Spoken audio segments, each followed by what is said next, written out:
What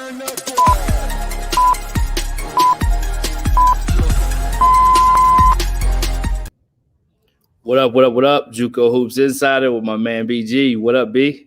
Yo. JUCO Fridays, man. We got a fun lineup for you today. Gonna go Division I coaches, and then former Division I coaches, 4-year coaches, and then go to the JUCO coaches themselves. So we're gonna start out with our first guest, who is a long time Division I assistant. He was a former junior college head coach, junior college assistant. He is now currently a head coach again at the Division II level in Oklahoma, and one of the best coaches and people in the industry, period. I think BG would agree with me on that, and excited to bring in Chris Crutchfield. Coach, good morning. Good morning, guys. Thanks for having me on. Yeah, excited to have you on, man. We wanted to be able to shed some light on the JUCO times that you spent, man. But before we jump into that, we wanted to give a quick tribute. We know Coach Hill's funeral services are today at 1 o'clock, so you work closely with him at OU. Just wanted to let you have a chance to kind of give him some tribute and some flowers with his tragic, incident with him passing away. Yeah, Brent. Lou was a really good friend of mine. I mean, our relationship goes back to 1997 when he was at East Carolina and I was at Tyler Junior College as a young assistant. Met Lou, and our relationship just grew from there. From the time he went to A&M, he was always at Tyler trying to recruit a couple of my players, and our friendship just grew into unbelievable brotherhood, really, man. I don't have any brothers. I have 6 sisters, and he was probably the closest friend to me that I would call a brother. And he's helped me a lot in this profession. I don't get the Oklahoma job without Lou Hill. Just because of our friendship, and he trusted me a lot to give me that responsibility to come work with Coach Kruger, and I'm always going to cherish that the rest of my life. But he was a good friend, a really good friend of mine, and I'm just devastated, heartbroken, still can't believe he's gone. But he was the best. He was the best. And I really enjoyed every moment I had a chance to be with him. And BG, you had a few dealings with him. I know he had some really good players. Turned around, was not afraid to recruit JUCO. I wanted to let you say anything you want to say too before we kind of get into the JUCO hoop scene. Yeah, I mean, he was a special one. He was a guy that, as a basketball coach, we all talked about where this guy is going, right? But everything always kind of came back to who he was. And I got to really know him. I knew him a little bit before, but I really got to know him when he brought in Solomon as a grad transfer. And anybody that knows me knows Solomon's like a little brother to me. Right. And so knowing, really getting to know those intimate relationships that he has with those kids, and other guys that I know like Rob McClain and Chris Freeman and Jordan Jackson and players that played for him and stuff, and knowing what made him different, in the way that he treated his players not as basketball players but as people, and how he put so much time and energy and effort and emphasis on who they were and helping them grow into men rather than just basketball players. There was so much about Lou Hill as a basketball coach that had very little to do with basketball, in a really special way. So he will for sure be missed. Yeah, absolutely. Appreciate you guys sharing those words. So talking about JUCO now, Coach Crutchfield, let's just open it up and just talk about your time in JUCO and your JUCO experience, and then I'll let BG take over. You know what? I didn't know what I was getting into at the time, and I had been the third assistant at UTSA with Tim Carter, and then Kyle Keller, who was on staff with me, and Jeremy Cox at that time, working for Coach Carter, got the job at Tyler Junior College, and I was the third assistant, which back then the third assistant couldn't recruit. So he offered me the job to come, and everyone I talked to on the phone said, "Crutch, if you're gonna elevate in this profession, you need to get some recruiting experience." And man, I jumped out on faith, man, and left a Division I job to go be a junior college assistant. Everybody thought I was crazy. Even my wife thought I was crazy, and she said, "Okay, let's go." And we took off, and I mean, everything worked out well. We spent 2 years there and recruited some good players, had some good years, and the most important thing I think I tell people this: I mean, I developed an unbelievable network of people Yep. being at the junior college level. All of my friends, all my contacts, all the people that I still talk to today, that started back at Taylor Junior College, and Right. all the traffic that we had coming through there, looking at our players over those 4 years. Those are my people now. So a lot of good came from being at the junior college. Then you learn how to do everything. You learn how to do every single thing that's required in this profession, from a scouting report to teaching on the court to learn how to do laundry to learn how to sweep the floor to change your nets. I mean, things that you don't think coaches have to do, but when you get to the junior college level, there's a lot of things that you just do on the fly, and you learn how to do everything. And I'm so thankful for the opportunity that I had to be at a junior college. I think that grounded me and shaped me when I did get my opportunity to become a Division I, assistant coach. I think I had so much experience in doing so many things. And the really good thing about that, you get experience without the pressure. You can make a mistake at the junior college level, and no one even knows that you made a mistake. But at the D1 level, you make a mistake, a couple thousand, couple million people will know. So, Right. That was a great learning experience for me. Then I had a chance to move over to that next chair and become a head coach at the age of 30, and I was so excited about that, and had some really. I think in the 4 years we was there, we had 41 Division I guys, which is unheard of. Graduated 91% of our guys. Man, they all moved on to Division I. We had one kid go to Division II. But I mean, it was unbelievable years. But our motivation was to help those kids move on, to get a better education, to be able to continue playing college basketball wherever they wanted to go play. And that was our biggest motivation. Myself, Coach Keller. Then when I got the head coaching job, I hired Jay Stedman and a guy by the name of Matt. I just had a break. That's what happened when you get old here. Matt Javit was my assistant, and Matt played at Tyler Junior College. And of course, you guys know Jay. Jay worked with Coach Hill at Rio Grande Valley.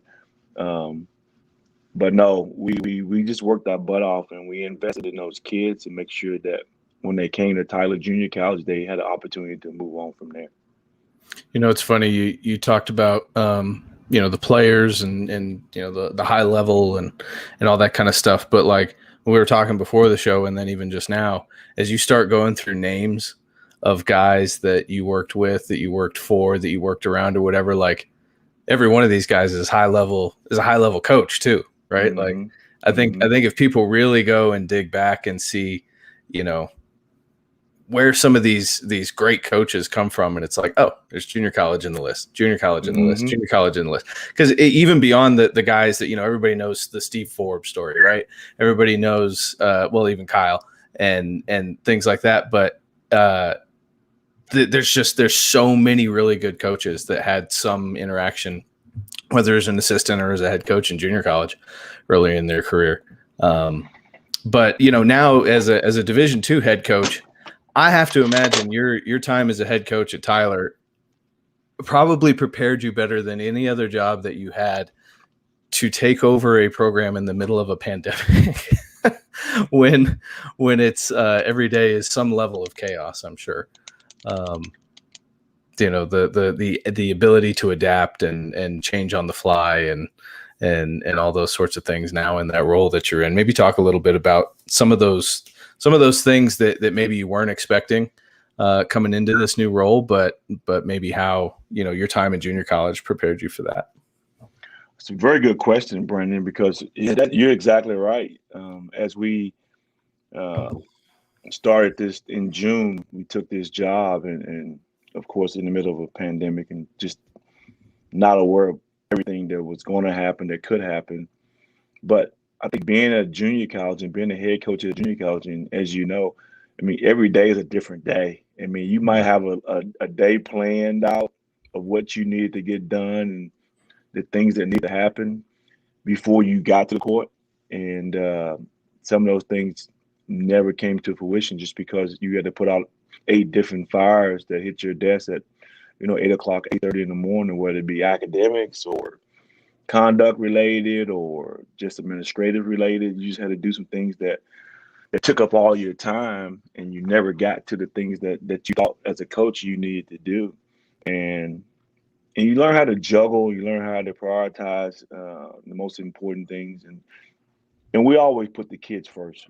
And the kids were always the purpose of what we was doing. So it didn't matter if it was anything.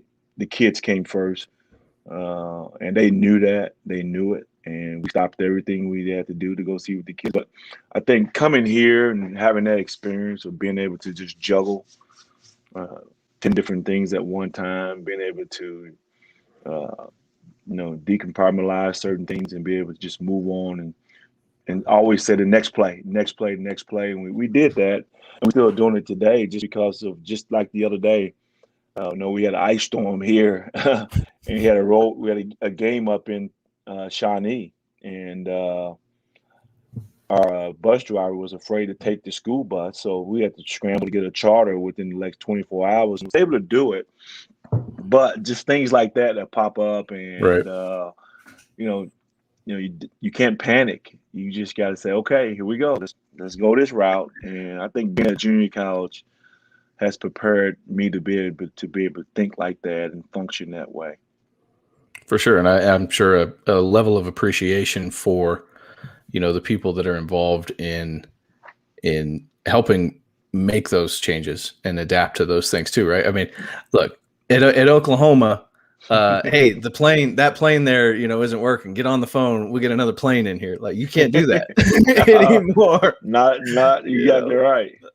You're right. It's like you said, it's scramble mode, but everybody pitches in and does their part. And I mean, there's a lot of, it sucks now with all this, the weather that's going on. I'm kind of looking on Twitter and I'm talking to coaches. I literally had a coach on his way to Dallas for a game, and the game got canceled for, I think it was COVID. I think it was a COVID thing. They got canceled, and like they're halfway there, and he's like, "We're still going to Dallas. I just need help finding a team. We're going to play somebody. Help me find someone to play." And I'm like, "All right." You get the ability to adapt is the key to air power in this business, I think. So probably a lot of lessons learned there for sure. No doubt. If you can't do that, you won't last long. No, 100%. Did we lose Brian? Where'd he go? We might have lost Brian. I'm not sure what happened to Brian. Still here. He's coming back slowly. Coach, how did it prepare you for the highest level? I think it's one thing to transition from head coach to now going back to head coach. How did it prepare you for the stops like OU and ORU and then OU? How did it prepare you for coaching at a high level as an assistant, being those times in junior college, and then recruiting players to that level? How did it help you in those realms? Well, I'll tell you what. I mean, when I left Tyler, I went to New Mexico State, worked for Lou Henson for 4 years. And Tony Stubblefield, who's another really, really good friend of mine, my college roommate, he was already there at the time. And I think when you leave a certain level and then you move up a level, like New Mexico State at that time, it was in the Sun Belt, you kind of had an idea about levels just because you had guys in your gym recruiting certain level of players, and you kind of knew what was what from a talent standpoint. So I had a good idea of what type of player they could play at that level. And as you move up, I left New Mexico State, went to TCU for 2 years, then 4 years at Oral Roberts, then had a chance to get the job at Oklahoma. So I think as you transition to those different levels of basketball, I think you grow as a coach, you grow as an evaluator, you grow as a recruiter, and you also develop different contacts. But I will tell you this: Coach Stubblefield helped me a lot because he just gave me the confidence that I can do it. And the same thing happened when I got to Oklahoma, man. If I wasn't there with Lou, I mean, I wouldn't have made it just because he had already been at Texas A&M. He had been at UNLV, which is in my mind is a high level program at that time, and he knew what he was doing. And all he told me was, Crutch, you're gonna be great at this. I wouldn't have brought you here to work with Coach Kruger if I didn't think you could do this. Because I had my doubts. I had self-doubt, man. Unbelievable self-doubt. Like, am I ready for this? I'm just coming from Oral Roberts. I don't know how to do this. I can't recruit at this level. I'm nervous. I'm scared. And he just kind of said, hey, I've watched you work over the years, man. You won everywhere you've been. You recruited good players. I've watched you over the years, not just because we're friends, but I think you can help our staff. But he just gave me, he gave me that, he empowered me to just jump in it with both hands on deck. And I just started hustling and started recruiting, man. I just did what I knew and ended up landing some really, really good players and had a chance to build a program and had a chance to go to the Final Four and in year 5. And but those guys help, man. When you're working along someone that trusts you and you trust them, and you can have a great working relationship, that makes it all better and makes a big difference in your psyche being able to do the job. Yeah, I heard you had a couple good guys that came through Oklahoma while you were there. I can't remember their names off the top of my head, though. I think they were all right. We had a couple of them. They got 3 letters without their names now. That makes a difference. What would you say, Coach? A couple of things. You get to coach your sons now, correct? Yeah. Which is awesome. So what is that experience like? And then what would you tell people, since you've been at every level, you've been at the highest level, you've been at junior college, what would you tell people about Division II that they need to understand is different than what people probably perceive? And then also mention coaching your sons, please. Yeah. I think people really don't really understand it. And I've been at the low, mid plus, and high. Yep. And now I'm at Division II as a head coach. I think people kind of underestimate how good of basketball there is at the Division II level, and how good of coaches there are at this level. And we had a game last night against Oklahoma Baptist, and we ended up winning the game by 8. But Jason Akers is a really, really good coach. Spent a lot of time around with Bob Hoffman, and I mean, they're winning our league right now, and we had a chance to go up and beat them at their place last night. But it's a good league. It's a good coaches. I mean, everyone know what they're doing. Everyone has talent.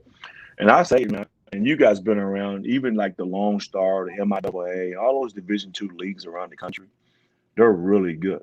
They're just as good as, in my mind, the Summit or maybe the OVC or maybe the ASUN. Those leagues are just as good as some of the Division I leagues in our That's in our why country. you don't see So, most of those teams get scheduled on anybody's exhibition games. and that's weird because I'm trying to get a game now. No one like, Crutch, you can't beat us. I'm not gonna beat you. I just need the money. I'm not gonna beat you. So, Here's Coach Crutch's team is just standing around with their hands on their hips for the last 4 minutes here. I don't know what's going on. and he walking around with his hand out, waiting on a check. So no. I think there's really good coaches at Division II, and one of the reasons, Brent, I mean, I took this job just because I wanted to get a chance to be a head coach. Right. And during the pandemic, and I was in Arkansas, both of my boys were home from college, so they had to come home. And I realized I spent more time with them that those 3 months that we was quarantined and that I hadn't spent that much time with them in the last 2 years. And that just hit me really, really hard to the point I said, you know what? I'm doing this all wrong, man.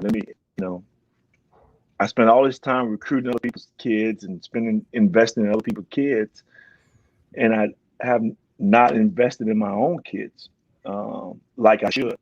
And I just said, I told my wife, I said, you know what? I'm going to look at this job in East Central, and hopefully I can get it, and hopefully the boys will come play for me. Jalen was already at Stetson playing Division I basketball. Josh, my youngest, was at Northern Oklahoma and Enid playing junior college basketball. And that wasn't the plan. Wasn't to coach them. It was just to be closer to them, where we could see them play. Because Jalen was on his way to transfer to UCO, Central Oklahoma, and we was all set to do that. And this thing came up, and I said, you know what? If I'm in Ada, and they're in Edmond and Enid, I can jump on the road and go see them play.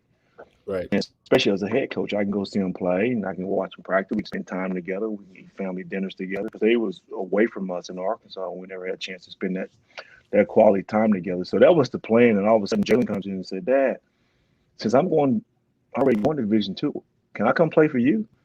I said, "You better go ask your mother." and then the conversation started, and I tell you guys, it's been the best thing ever. It's been it's been really, really, really unbelievable. They come over to the house, they do their laundry, we eat Sunday dinner together, and just being on the court with them every day and being able to just shape and mold their lives at this point in their lives where it's really crucial. Yep. It's been a true blessing. And I'm just blessed to have a chance to be in a position to do it. That's awesome. That's awesome. We've talked a few times on this. BG and I have, and BG's been a huge advocate for minority coaches become head coaches. If you don't mind, before we tell your funny story, because I know you got one or two for us, but what is it like as an assistant? You've done at the highest level. You've been to Final Fours. You've recruited NBA players. What would you say to an assistant that wants to become a head coach, and how hard it is? You know, we're not afraid to talk about that here. And it is challenging at the Division I level to get those opportunities. We're hoping that changes. That's why we're having some of the hard conversations. So if you don't mind chiming into that would be awesome. No doubt, no doubt. As you come up the ranks in this profession, your ultimate goal is to be a Division I head coach, and that was definitely my goal. Still is my goal, and I think a lot of times we're put in positions, especially minority coaches, we're stereotyped to the point where people don't think we can run a program or head a program or be in charge of having people under us. So that's the stereotype of what we're dealing with in our profession. And it's still that way. It's been that way since I've been in the profession. So we have to do more, and we have to continue to advocate that Black coaches, minority coaches, we can do the job. And there's been so many people come before us that have had success, coaches of color that have had success. And I don't know why here we are 2021 that we're still talking about, can a Black coach run a program, Power 5 program? We only have 13 minority coaches in Power 5 conferences. I think that's very, very underrepresentation of what those conferences are. And hopefully it'll change. Hopefully we're still pushing this thing to the point where it'll change. And as far as I'm concerned, I've been told, I've interviewed for a bunch of Division I jobs over the years, and you go from not a good fit, no head coaching experience. You did a great job in the interview. We're just gonna go with this other guy because we just feel more comfortable with him. I've heard it all. And when I go back and look in the mirror and say, what can I do better? How can I get better for the next interview? How can I, and then a lot of times a guy told me from a search firm, said, "Crutch, there's nothing you probably can do. You're ready. You're prepared. You're not going to change the way you look. So the right opportunity will come. It's just going to take longer than you expect." That's crazy too. I'm learning to accept that. So, I mean, think about it, Crutch. From the time I knew you, we've been talking about jobs, right? Like we'd get on the phone, we'd see a job come open, something like that. We get on the phone. Okay, how can we connect to this job? Mm-hmm. And I mean, I'm not gonna name drop any schools, but like there are schools that made hires that were head scratching hires where, I don't know. It's interesting because there's so many things that go into who gets some of those looks, and not a lot of it a lot of times has to do with like who would actually do a great job. Mm-hmm. It's interesting that it's especially because of being on the side of, maybe having some connection to the school or to the, being able to get to the AD or whatever, and then talking to Crutch. And those two things never came together because over here there was an agent, there was, a search firm that had the agent thing. And, you're playing the shell game over here. And like, it's over here going like, well, here's Chris Crutchfield, who has won at every level, who has recruited a slew of NBA players, who does, is a wonderful human being that everybody in this business loves. And like, what are we talking about? Right. But it's going to happen, my man. It's going to happen. No, I have faith in that. I really do. And I told my wife this. I said, God brought us to Ada, Oklahoma for a reason. Yep. And we just got to go where he sent us and do his work while we're here. Right. And when he has another mission for us, he'll send us there too. So we just keep the faith about what we're doing and don't lose purpose of why we do what we do. And everything else will work its way out. It'll all work out. Yeah, do not grow weary in doing good, because at the right time, amen. Great harvest. Amen. So a couple guys that have a similar path that they've taken, a little bit different with Grant McCaslin. He coached in Division II first, and then he went to Baylor. But obviously, he's having enormous success as Division II head coach. But Chris Beard left Texas Tech, went to essentially the G League, went to McMurray Division II, then went to Angelo, then went to Little Rock. So it's not a path that hasn't been paved before. Obviously, he's having major success. So I think people seeing you do it again at the university level, or do it at the university level, is tremendous. And then I think it's more than anything, I just love the fact that you're willing to sacrifice for your family. And I think you're always going to be rewarded when you get a chance to coach your sons. And that's an invaluable experience that you'll never forget. And then the rest of it will take care of itself. You're already getting big wins like you always have, like you did last night. So we know it's only a matter of time.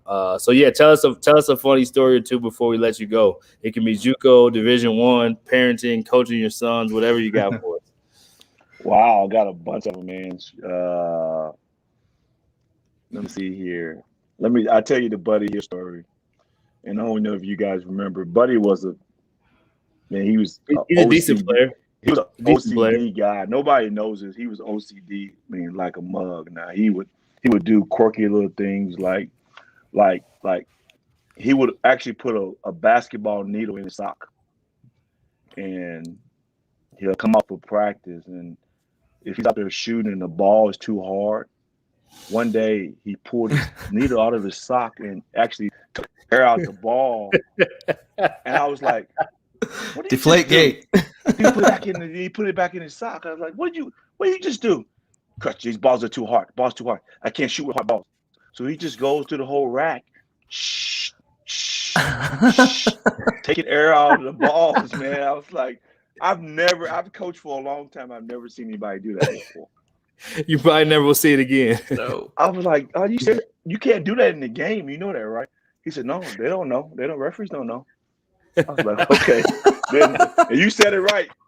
The deflate gate. It was going on back then, man, back in Oklahoma.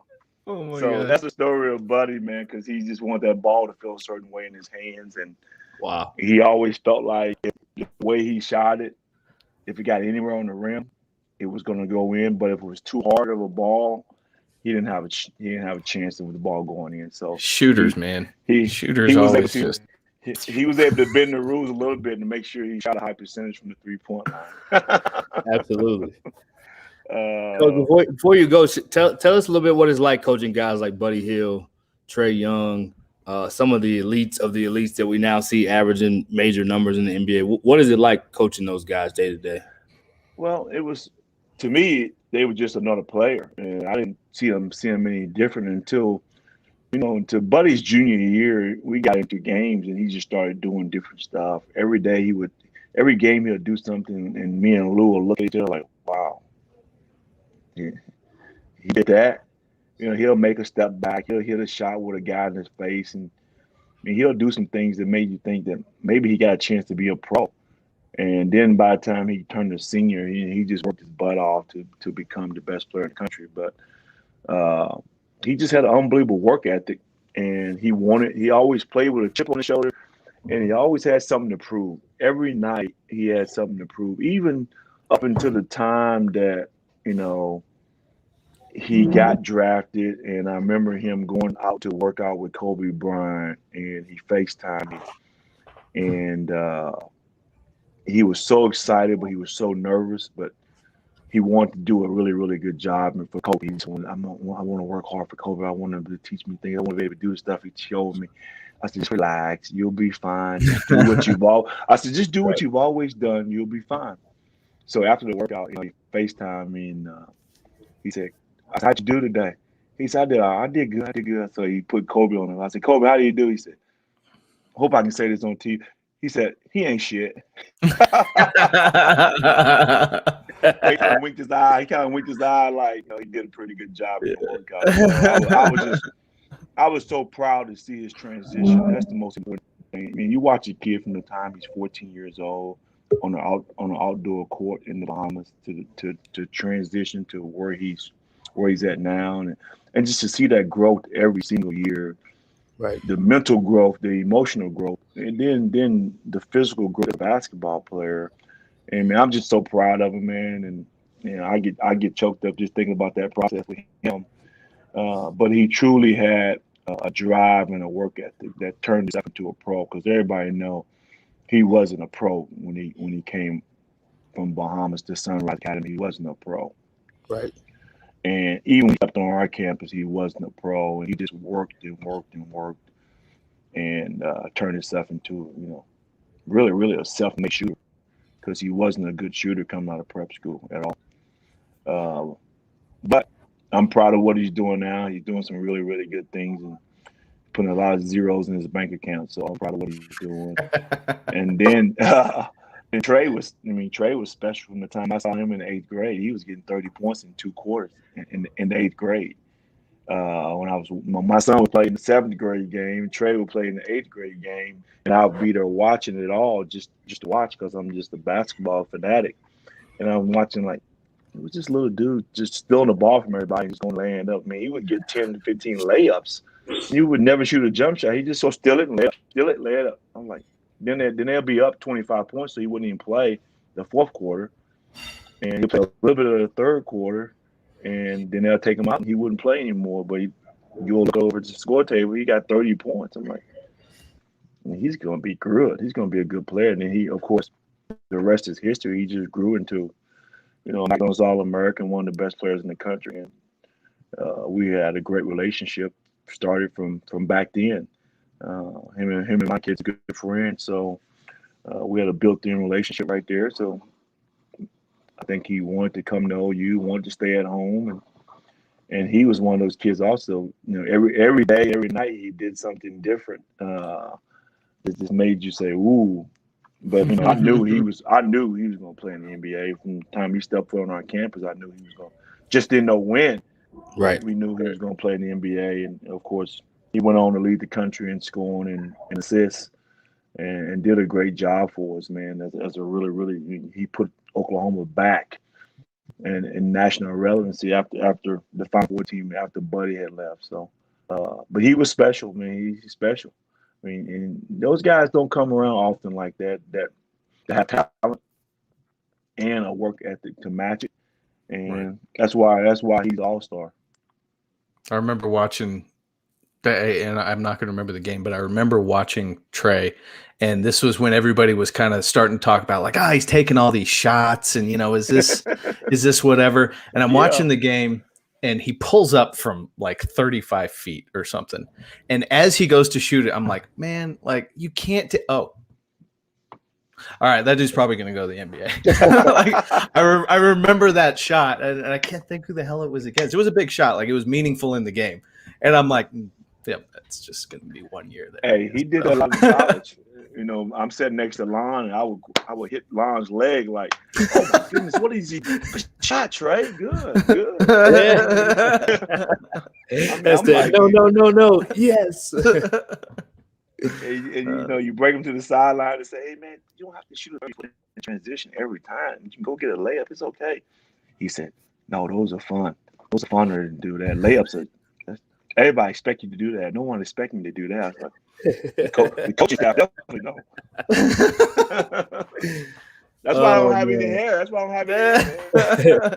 Lon's probably still got a permanent bruise on his thigh from me.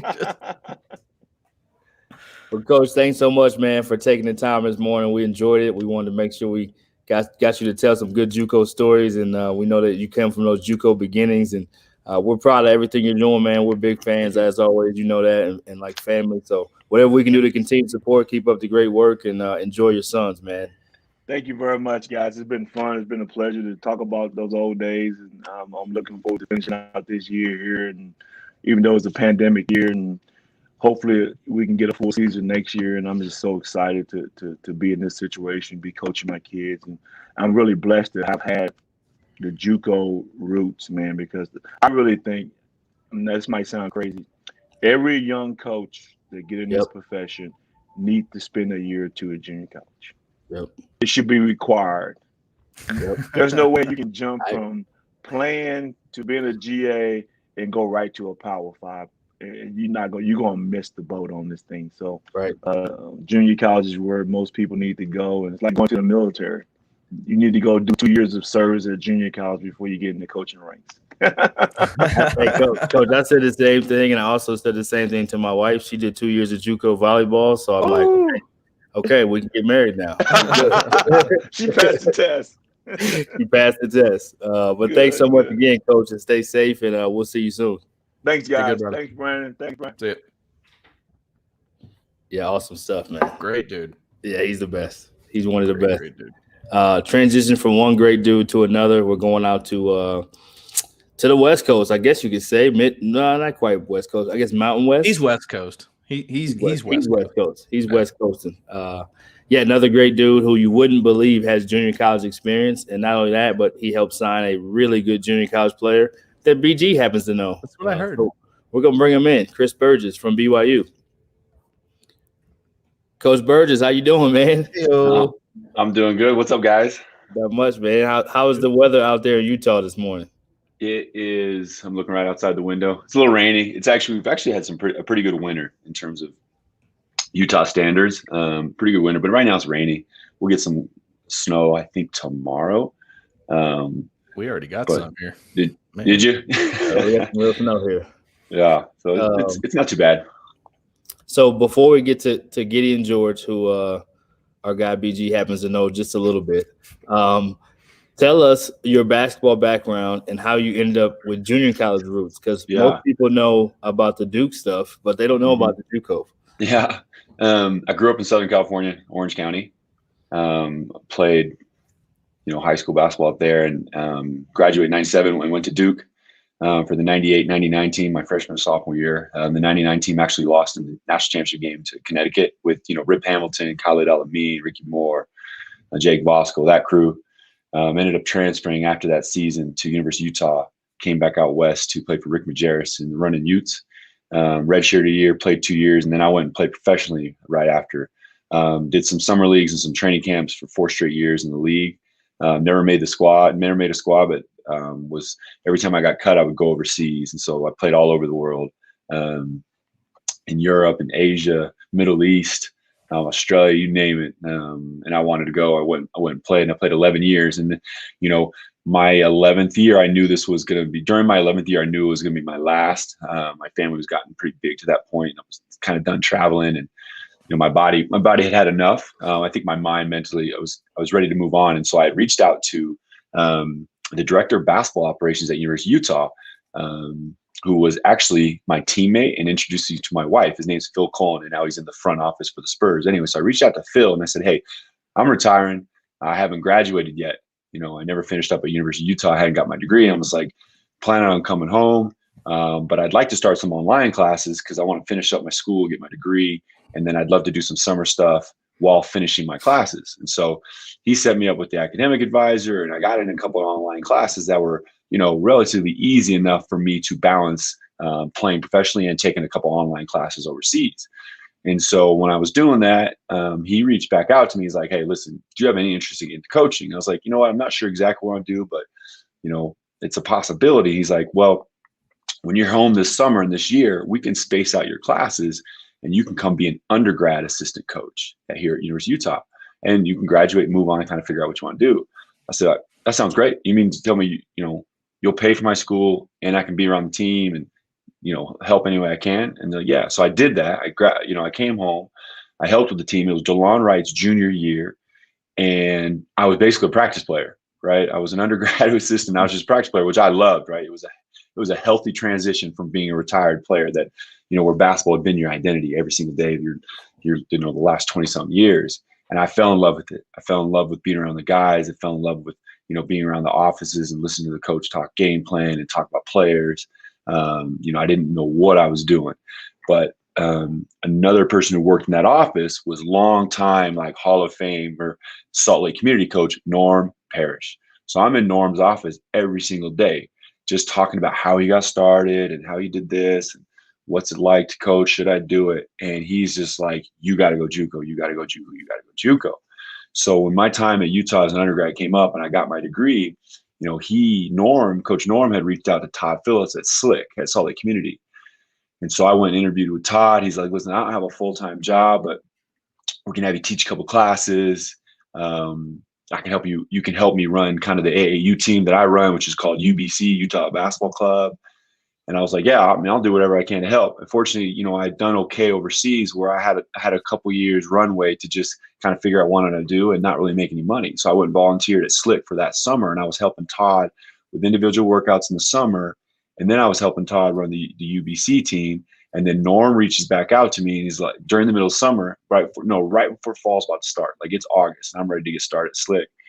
And Norm reaches out to me. He's like, "Hey, John Wardenberg just got promoted at Indian Hills." And I all of us had a relationship with Wardenberg because Wardenberg was at BYU. He coached my little brothers and I'd known Wardenberg for a long time. So he's like, "Wardenberg is looking for an assistant. Do you want me to put my name? It's a full-time job." And I was like, I knew about Indian Hills. Come on, I grew up, when I was in college, I knew about Corey Hightower, Ernest Brown, all those guys, right, that played at Indian Hills. So I already knew about it. And I was teammates with Chauncey Leslie, who played at Iowa, who had also spent some time in Indian Hills. We were teammates out in the Middle East. So I was like, yeah, this is, it's a paid job and, benefits, and it's Indian Hills, right? It's the JUCO of all JUCOs. And it was getting out of my comfort zone. So I interviewed with Wardenberg. I go out to Ottumwa. My wife and I go out. We spend a couple of days there on like interviewing with everybody. And then I was like, I think I want to do this. Like I told my wife I was out there. So we extended our stay and we started looking for places to live, schooling, did all that to try to find all the schools. And Wardenberg offered me the job on the spot. So I accepted it. We came home, no joke. In 4 days, we packed our whole house in Salt Lake City, and which is 5 kids. I got 5 kids. So we packed our whole house, a 55-pound dog. And we got in the cars. And we drove out to Ottumwa and we moved and we were there for a year. So that's how, I mean, long story. That's how I got out to Ottumwa, was my relationship with Norm Parrish, then my relationship with John Wardenberg, gave me my first shot. And the hardest part, honestly, was to go and, cause Todd Phillips was my next door neighbor. Like we lived two streets down. So I went and visited Todd and just told him straight out, "Hey, I'm going on this interview. I might take this job, and here's why." And, he was very cool about it. But that was probably the hardest part, was because, I kind of committed to Todd, but part of this business, man, sometimes you got to go where you feel is best. And so I loved my time there. I mean, we were really good. I mean, we had Jordan Washington, All-American, Malik Dime. He went to University of Washington. Man, we had Gary Williams, who went to, San Jose State. We had the kid named J.R. Harris, who went to UTSA. So we were loaded. So college coaches were running through our gym all the time. And honestly, I remember Lorenzo Romar comes out there. He's at University of Washington. He's like, "Burgess, what are you doing out here?" Right? Because he had recruited me back in high school when he was an assistant at UCLA. And so it was one of the best things. I learned so much. You guys know that, right? In JUCO, you're handed everything. You have to do everything. Not just, first of all, you got to connect with your players every day. And I had to build a relationship. I'm this kind of suburban kid from Orange County, California, out there with guys from New York, guys from Louisiana, guys from Chicago. And it was great for me, right? Like I'd played overseas and I'd been around everybody, from Muslims from Turkey, from Turkish and Ukrainians, everyone. So I feel like no matter who I'm around, I'll find something to build a relationship and connect with you. So it was good for me, and I was able to learn how to be an ops guy by doing some budgeting and the meals and the hotel planning. I learned to be an assistant coach by scouting and going on the road and game planning. And I learned to kind of learned a lot from Coach Wardenberg because he had been in the Division I business for so long, right? And he'd been doing it for so long, so I learned a lot from him. So it's an interesting career, and honestly, my time at Slick and at Indian Hills, I'm telling you, is a big reason why Mark Pope hired me at Utah Valley 6 years ago. Yeah. I know that because he's a former player that was getting into coaching, that you're fighting this, this stigma of he just wants to be handed a job, right? He just wants to be, he's not used to grinding, right? He's just been given everything, and you have to fight that. And I'm 6'10", 6'11", and big guys can't coach, right? And Coach Pope was fighting that. I know Coach Pope was fighting that, as big guys can't coach. And so the fact that I went and volunteered and went to Indian Hills and moved the family to Tacoma was like, and this guy really wants to do this, right? Like, he's in this for the right reasons, and he's willing to, quote unquote, grind and not care, not really chase, not going to just be like, oh, I'm only going to work at Utah or Kentucky or Duke, right? Like, I'm not doing this if I don't. So that really helped. So, it was a fun experience. I'm glad I didn't. It's made me a better coach. It made me a better man. It's also made me a better communicator to my players, having been around the JUCO and it was just a year, but it was the best year of my life that I was getting into coaching at a late age. Most people get into coaching, as GAs or right out of college. I mean, I was 34 years old trying to get into coaching. So I was very fortunate. Well, and anybody that knows Mark Pope knows that we always talk about in junior college, you learn to do lots of different things. You learn to wear lots of different hats. You learn to adapt on the fly. And if anybody that knows Coach Pope, your ability to adapt on the fly is a very big piece of working for Coach Pope. I mean, it's I'm sure it's a little bit like a pinball game sometimes. So he's great. I love him, but it's go. Yeah, that's 100% all the time. So you and I, you mentioned something the other day when we were talking about you and Pope having seen the world, right? Yeah. Like, been around and seen a lot of things, and how that has impacted recruiting now at BYU.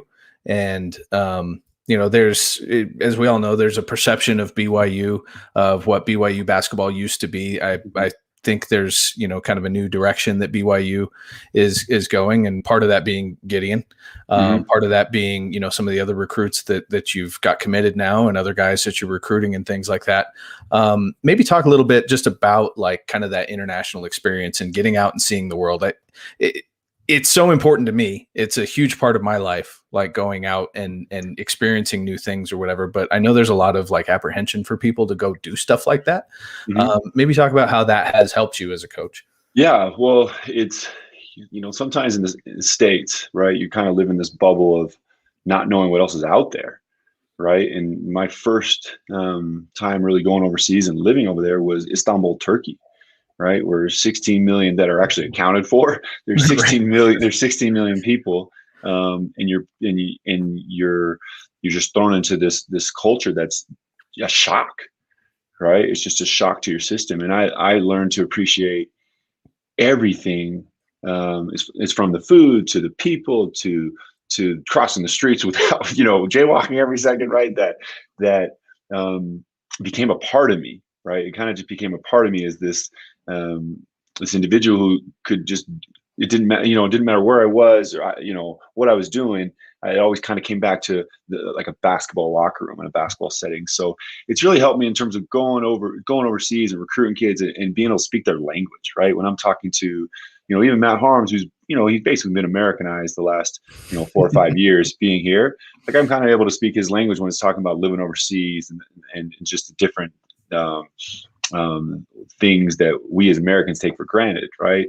I'm able to kind of tell my story a little bit about, we've recruited a couple kids that are of a different religion than, the Mormon faith. Right. And I've lived for 5 years of my life in Turkey and in UAE, Dubai, right, where it's Muslim.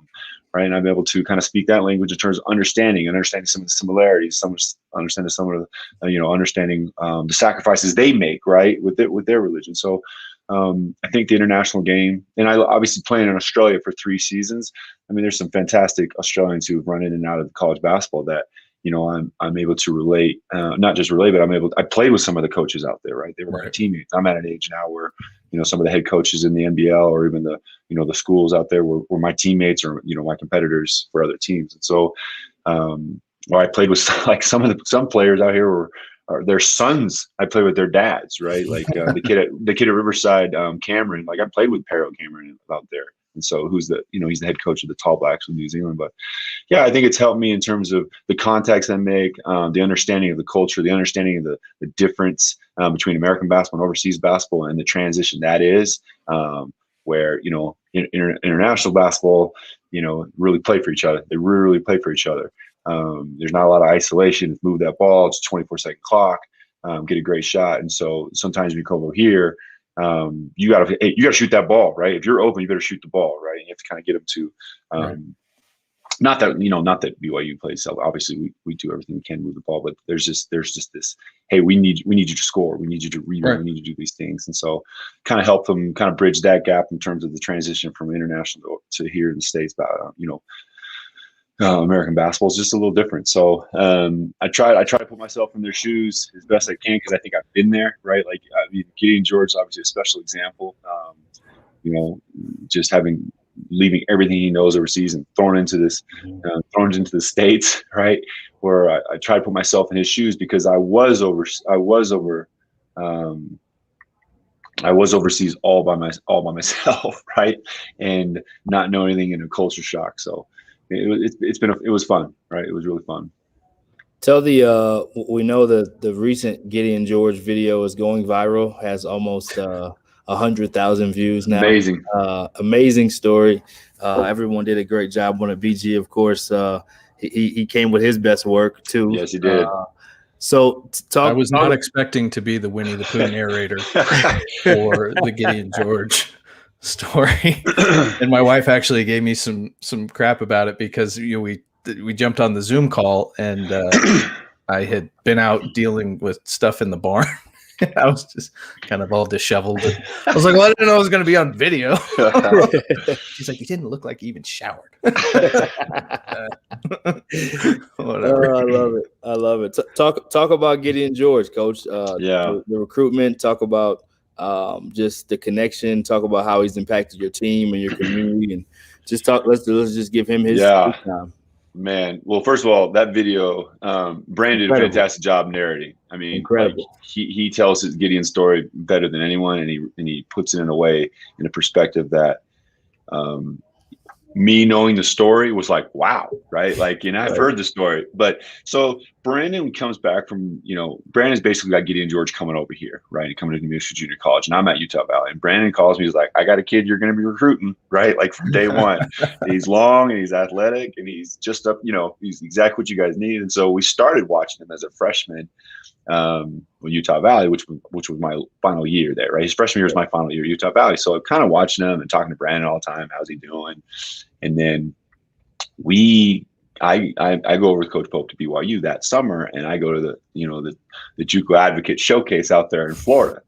And Brandon's like, so I'm watching Gideon. I'm watching a lot of players, but I'm watching Gideon because we had done really well with JUCO kids like TJ Washington and Ben Naquassa at Utah Valley. That like even though we're going to BYU, we're like, hey, we're going to still go get the best kids, whether it's junior college, transfer, high school guys, we're going to international guys, we're going to get the best kids. So I'm like, Brandon, you think Gideon George would have some interest in BYU? I know it's different, but I think, we're trying to get the best kids and we think he's one of those. And so he's like, yeah, he'd have interest. And he plays pretty well at the JA, right? It was a 45 at the time. It was JA 45. Yeah. The number has never actually matched the players. The first time I decided I want more. The second time I did the math wrong. Yeah. So. Yeah. So I watch.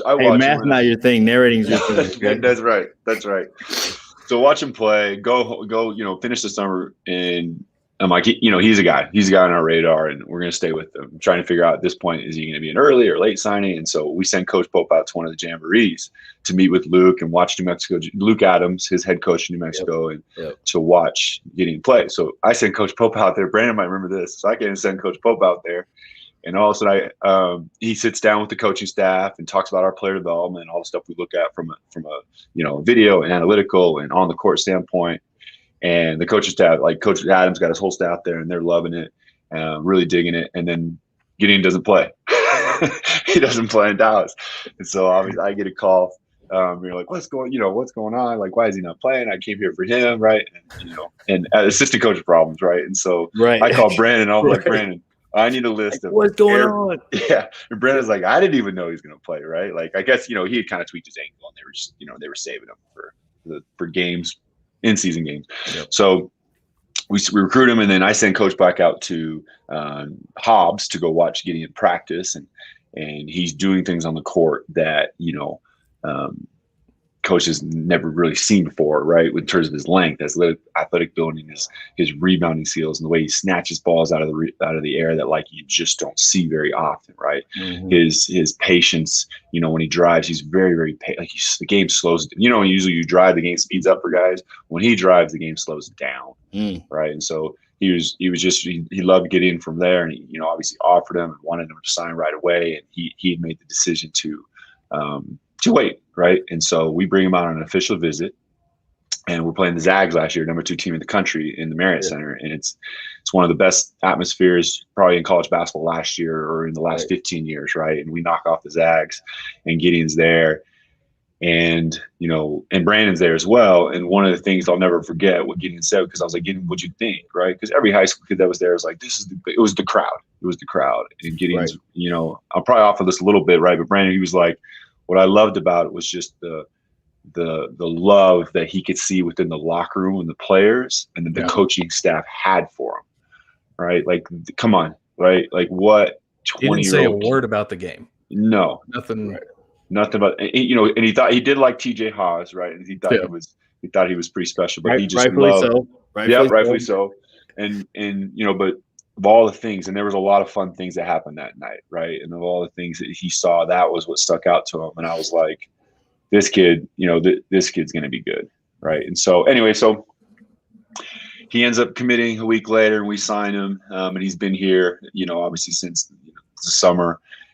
During a pandemic, and he's done everything we've asked from him. He's gotten better every day. The game's slowing down for him in terms of the transition from junior college to Division I.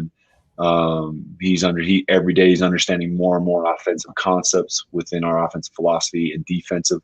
He actually was he comes and watches film every single day with Coach Pope and Coach Robinson, and they break it down. He focuses on 3 things every single day that he can go into practice being locked in on, and that's really helped him. And yesterday he was in our office, we were watching film as a staff, and he comes down and sits down, and we're talking ball screen defense, and he's walking and coaching us through exactly what we're looking for from a defensive standpoint on high ball screens. The kid is just a beautiful kid that understands the bigger picture, right? Like, he understands what he wants, he understands what it takes, and he's unique. He's unique that way, where his bad days are different than, our bad days, right? Like, he hasn't seen his family how long. I know his brother Samson's out here, but there's been some up and downs, just like most college basketball players are going through right now, with him starting, him, not really playing some games, him playing a half and not playing a half, but he has not complained one time to us. He's just one of those guys. He's just going to come back next practice and try to earn, right, or earn more playing time. And he's done that, right? Like, 2 games ago, he had his first start, and he was our leading scorer. He out-rebounded University of Portland by himself, which is, I don't think I've ever heard a stat like that where an individual player out-rebounds. But if you ask Gideon, he goes, I think I've done it before, right? Yeah. He just doesn't get He did that interview. I was like, no, you haven't. Last game against the Zags, he got a little foul trouble early, but he's had games where it's just like he's the best player on the court. He's had games where it's like he's still getting better, right? And he is just scratching the surface of what he's capable of doing. I think the best thing to happen for Gideon and a lot of players this year is that, like, he gets this year back, right, because of the pandemic. And so Cougar fans like love this kid. It's such a shame that they're not able to see him live. But that video, I think, was so inspiring, right? To not just the BYU Nation, but anybody, right? I think the feedback, the feedback is that we've gotten, and I'm sure he's gotten. It's unbelievable. So he is a fan favorite. He is a fan favorite, and hopefully, if we allow fans next season, I'm telling you, wherever we travel, BYU Nation follows, and he is going to be a fan favorite for the next 2.5 years. And we're so lucky that we have him. We're so lucky that he is the kid that he is, and I'm telling you, he's just scratching the surface of what he's going to be doing next 2 years. Yeah, I agree. I said the same thing to you on the phone, and I know BG talks about being an AAU dad with him sometimes, so we know he knows. I love it. Tell us one funny story before we let you go, Coach. I know you got games to prepare for the weekend and everything else. Tell us one funny story of any of your time in coaching before you go. I always like to do the Rick Majerus story. Maybe the people who watch this don't remember Coach Majerus, but he is a basketball icon. Yes, he is. He's a Hall of Famer. I think he passed away, 7, maybe 8 years ago, and I had the opportunity to play for him for 3 years. And every story you hear is true. Everyone. I worked at Utah for 1 season. That's right. So I'm going to tell the cleanest one I can find. I'm going to tell, but this is my favorite. So Coach Majerus, as you know, is 5'11", 300 pounds, very funny, and he was very honest. And if you couldn't take his honesty, then you couldn't play for him, right? If you couldn't understand the message, right, then you couldn't filter out the craziness he said in the message, and you could play for him. So he's recruiting a good friend of mine, Mike Pusey, right? He's recruiting Mike Pusey. And Mike is a 6'9", probably 185 soaking wet player, right, in high school out of Utah. And he's on a home visit. Rick Majerus is on a home visit at Mike Pusey's house with his mom and his dad sitting on the couch, right, with Mike. And Coach Majerus is like, "Hey, Mike, I think you can be a good player for us. There's a lot of things you got to get better at. There's a lot of things you're going to work out. We're gonna push you." He's like, "But the number one thing is you have to gain weight. You have to gain weight. And I'm looking at your mom next to you, and I know you're capable of gaining weight."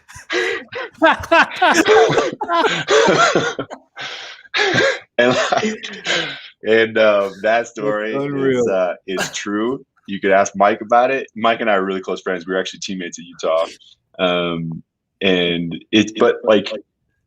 Majerus wasn't trying to be rude or disrespectful. and Mike appreciated his honesty. He ended up signing within the next 3 or 4 months. So it's not really a story about me, but it is my favorite one of my favorite Coach Majerus stories. And he was a big part of my life. And so I like to tell one. And that's honestly the cleanest one I probably can tell on air. I love it. Have you used any of the Majerus recruiting tricks for your recruiting? Yeah, I think that the honesty and being straight up front is the best way to go about it. The lies, or not lies, but like the overselling and things like that, just always backfire. They just end up never working out. Right. And that was when I transferred. Majerus was so brutally honest to me. I mean, I was 1 month removed playing from the national championship game, and I was like, man, I went on a visit. I was like, Dad, do you really even want me? Right? He was so brutally honest, and so.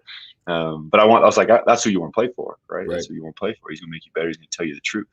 Right. So I think telling the truth is something that I'll take from him, right? And he was so fantastic player development, and hopefully I've taught any of the bigs I've coached just maybe 10% of what I learned from him. And then I think I've been successful as a coach. So and I have so much to learn, but I've learned so much from him in terms of the accountability he held us and things like that. So very, very fortunate to play for 2 amazing coaches in Krzyzewski and Majerus, but they're both unique and different in their own right. Awesome. Well, thanks so much, Coach. We know you got to get running and good luck the rest of the way, and keep up the great work, man. Thanks, guys. Appreciate you guys. Be good, buddy. How about that story? Yeah, so that probably is the cleanest Rick Majerus story. No doubt about it, man. I love the Gideon George story. Like, even though we keep talking about it here, as we should, but you keep learning more and more parts. In that video, man, I mean, I had to watch it like 6 times because I just watched it the first time. I didn't necessarily listen to it and have the volume turned up, and then I turned the volume up a little bit. I'm like, I think that's BG narrating. And I text you like, you're a narrator now. Yeah, they said they filmed it and stuff, and they said, all right, Gideon, we're gonna release it in a week or something. And he's like, well, did you talk to Brandon? And they're like, no. He's like, you have to talk to Brandon. And so they hit me and yeah, ended up kind of narrating it. I mean, it's such an easy story for me to tell because you were there. I was there, and it's something, the Solomon Heine story, the Gideon George story, people don't know this one yet, but one of these days here we'll be telling the Jerry Cabantu story, and the Atiki story, and things like that. And then that's the stuff that like makes this so much fun and makes you, when you get up in the morning, like get excited about doing this kind of stuff, right?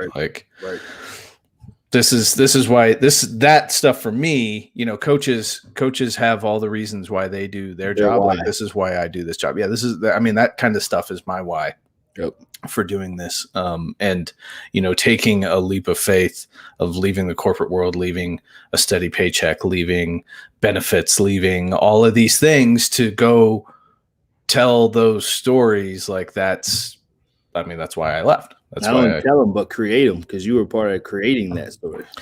So somebody, when I hear things like that, like honestly, really, it's those stories are there. It's hard because like it's all about them. Like it is. It's literally just. It does take somebody brave enough, courageous enough to jump in there and get in the midst of it and get on this plane and that plane and go overseas and go to Africa and have a camp. And yeah, I mean, I'm not naive to know that, like, had we not gone and done X, Y, and Z, like, probably a few of these things would have never come to fruition. But it's such a tiny piece of this greater thing, and like 99.99999% of all of it is like Gideon, like his brain doing things differently than everybody else, and his ability to overcome. And same thing with Solomon, same thing with Jerry, same thing with Coriance, who's at Garden City, same thing with all these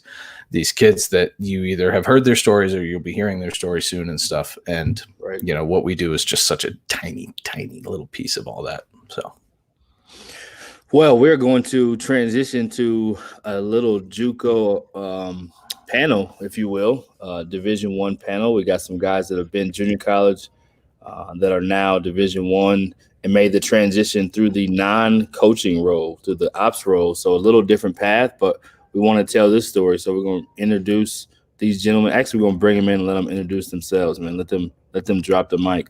I think we have our actually first unofficial, because it happened, our first unofficial Project Rise with Rosby on here. Yes. So fellas, welcome, man. Just take a second, just introduce yourself. Tell us where you coached in junior college and then where you coach now. We'll go Ken first. What's going on, everybody? Ken Moses. I was a former JUCO assistant coach at Missouri State West Plains, and I'm currently an assistant coach at Montana State.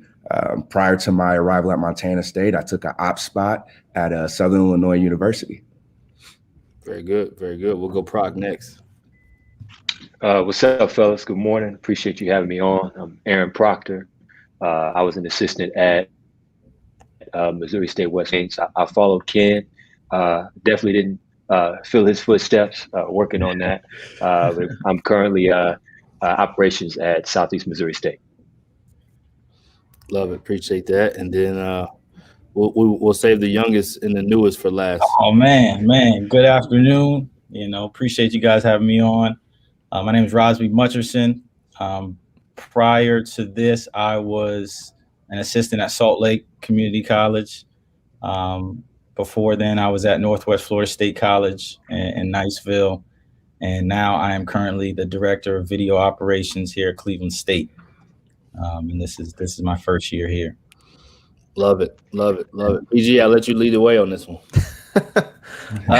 What's up, guys?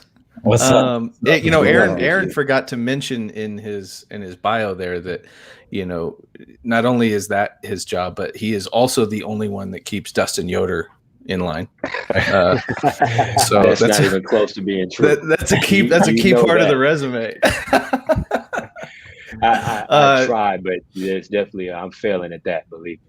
Man, Yeah. Hey, you know what? You can only do so much for Yod. So, actually, no, this is a really cool panel because, not only relationships that I have in here, but guys that they work with that I have, super close relationships with, and so I get to hear from all the guys they work with how awesome of a job all these guys are doing. Right? I've got. Montana State, with Dan and with Sprinks and Has, and it's like I get to hear what Ken's doing. I know he's killing it. I hope it's all good. It's awesome. It's awesome. So, let's just kind of talk a little bit about that transition, from the junior college space to Division I, and especially in an operations role, where things have been there's this idea that people are like, I'll do operations if I have to. Right. But I think in reality, I know Rosby can speak to this, like the things that he's learning now, especially because of the guy that he works for. Right. When Coach Gates called and said, hey, I'm hiring the spot, but I'm hiring the spot because I want somebody that I'm going to help mold into an assistant. I want somebody that I'm going to teach every day the things that I want them to learn, so that when they come work for me. Talk about like that transition from junior college to that operations role, and how you're learning things that are so relevant and so impactful to now Ken being a full-time assistant at the Division I level. And Rosby seems to have frozen up there. So let's start with Ken. Just the process alone itself, being a JUCO coach, you're always around the guys, you're learning the guys, you learn about the guys' habits, being on the floor, coaching, pretty much doing every scout, and then going to an operation role, especially at SIU. It's a big time school, big time in major school, and a great conference, and learning under Brian Mullins, who had been Dobo. It was a tough transition, if I'm just going to be honest. Everyone on that staff at SIU had been a Dobo. So for me, there was 4 or 5 different ways people would do things. And this was my first time ever working at a Division I. So I didn't understand how everything worked. So I was blessed and fortunate enough to work with Javon Mayman, who was a Dobo at Loyola, who just got the assistant job my first year there. So he helped transition me. But needless to say, it was a tough transition. It was hard because I didn't know the in and outs at the Division I level. And I wasn't taking the job just to take it. I was taking the job to learn about this level. I was taking the job to better myself, not only as a coach, but as kind of like, I talked to Rosby yesterday, kind of like a CEO, kind of understanding the business side of things. And I think, as a JUCO guy going to the Division I level, I've realized like, this is a business. Yeah. It's a big time business. It's $1 million, $1 billion business. And as the operations, you get to see that. Yeah. And you see what you pay for, how much you're paying for, or what's going in these guys' bellies every single day. And, why coach is so mad, when you lose a game, when you see all the money you spent on a road trip. You know what I mean? Compared to the JUCO life. The JUCO life's a little different. You hop on that bus, we might get some fast food here, get back, figure it out from there. But, for me, it's just a blessing. And I've got to learn so much, from my transition, even before JUCO, working with guys like James Miller, who was a JUCO guy. He coached me in college, working with guys like Pat Eberhardt, who's recruited JUCO guys when he was a head coach and still does it at Omaha.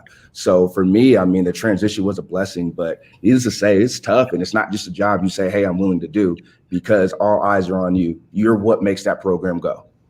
Well, and I think too, like, you know, you now as an assistant, I imagine when you're dealing with like your operations people and things like that, knowing that role and knowing to, you know, what that's like, right? How you treat those guys, how you can help them be the best that they can be, but how you can also utilize them as a resource, you know, for yourself. And I think if you haven't done that role, that's probably a difficult perspective to have, you know, where you just like, I don't really know what you do, but do this, right? And you know, coming from that role and really having a holistic picture of how the sausage is made, for good and for bad, is probably you know, a huge benefit, I would imagine. So you know, Aaron, talk a little bit about, you know, kind of now in this new role, what are some things that you know, maybe you were expecting or not expecting that have been different or surprising, or you know, coming from where you came from to now, and seeing just kind of how you have addressed this new role and just kind of adapted to stuff that you just didn't know. You know, the biggest thing for me is, you know, this is my fourth job, I think, in the last 4 years. And each place, it's never the basketball stuff. You know, you can always kind of, you know, we've done basketball a whole lot. So you can, even if you're working with somebody new, you can figure things out, right? There's some familiarity there. But how the university does things is the biggest change, right? That's to me, the biggest adjustment. You know, I'll give a prime example at West Plains. You know, every trip, and Ken can attest to this, you have to get a new P card. So you have to apply for that every single trip, or however long, you know, if you have a road trip or whatever, for however the length of time is. Whereas, you know, here it seemed I got a P card and it's mine, right? Now at West Plains, I didn't have to, you know, you had to turn in the receipts, but you had a little bit more leeway. Here, you know, every month there is requisition, and you got to turn it in. You got to make sure you upload all the receipts and all that other stuff. You know, marketing may be run differently. You know, some athletic programs may not have their own marketing department. They may have to go use the university's marketing department. So, you know, I may want to get, you know, 20 pictures of all of our guys, but because we don't have our own marketing department, I may not be able to do that. So it's a bunch of different things that on the administrative level you have to get used to, or you have to try to figure out. And then you have to, you know, melding that with the vision of your head coach and of your staff. You know, it's a balance in trying to figure out how to get, you know, at the end of the day, what your boss wants. You know, if he wants his vision to be this, then okay, how can I make that happen? And I mean, it hasn't been too much of a shock to me just in terms of the job, but just the timing and everything that's been going on, just culturally and socially, and you know, with the pandemic, you know, it's been a great learning experience. I try to, I mean, I take pride in, I'm a little bit of a nerd. So there are a bunch of different things that, like, I like how things look. I'm very big on the look. I'm very big on how things are done. So, I mean, I take just as much pride in, you know, putting together the scouting report as much as I do knowing that there were no issues on our trip. The hotel was straight. The food was straight, you know, and that's like, you know, I'm on the bus, or, you know, whenever we're traveling, I'm just, you know, you got that kind of that nervous energy, like it's a game. You know, my game is, you know, is breakfast going to be there on time? With a hotel, will they have the keys out like I said I wanted them out? Like, those are things. My whole objective is to just make sure the guys and the coaching staff can show up and just do what they do. And any stress or anything that is an issue, I can take the brunt of that. I can handle that. And then, you know, you get rid of that kind of that initially, you know, you know, when you have some stuff that you got to tell the boss, You're like, oh man, I don't know how he's gonna take this. But you know, if you do things the right way, you know, you can deliver that news. And you know, BK's been great. He's like, all right, if that's what we got to do, that's what we got to do. And he rolls with it because he was a Dobo, you know, and, Right. you know, Coach, you know, Sam McMahon, who's one of our assistants, he was a Dobo at one point. So, you know, there's pressure in that, and just, you know, what would they have done, or and is what I'm doing, is it up to their standards? But, you know, thus far they haven't fired me yet. So you know, that's been the good thing. It's funny hearing you describe.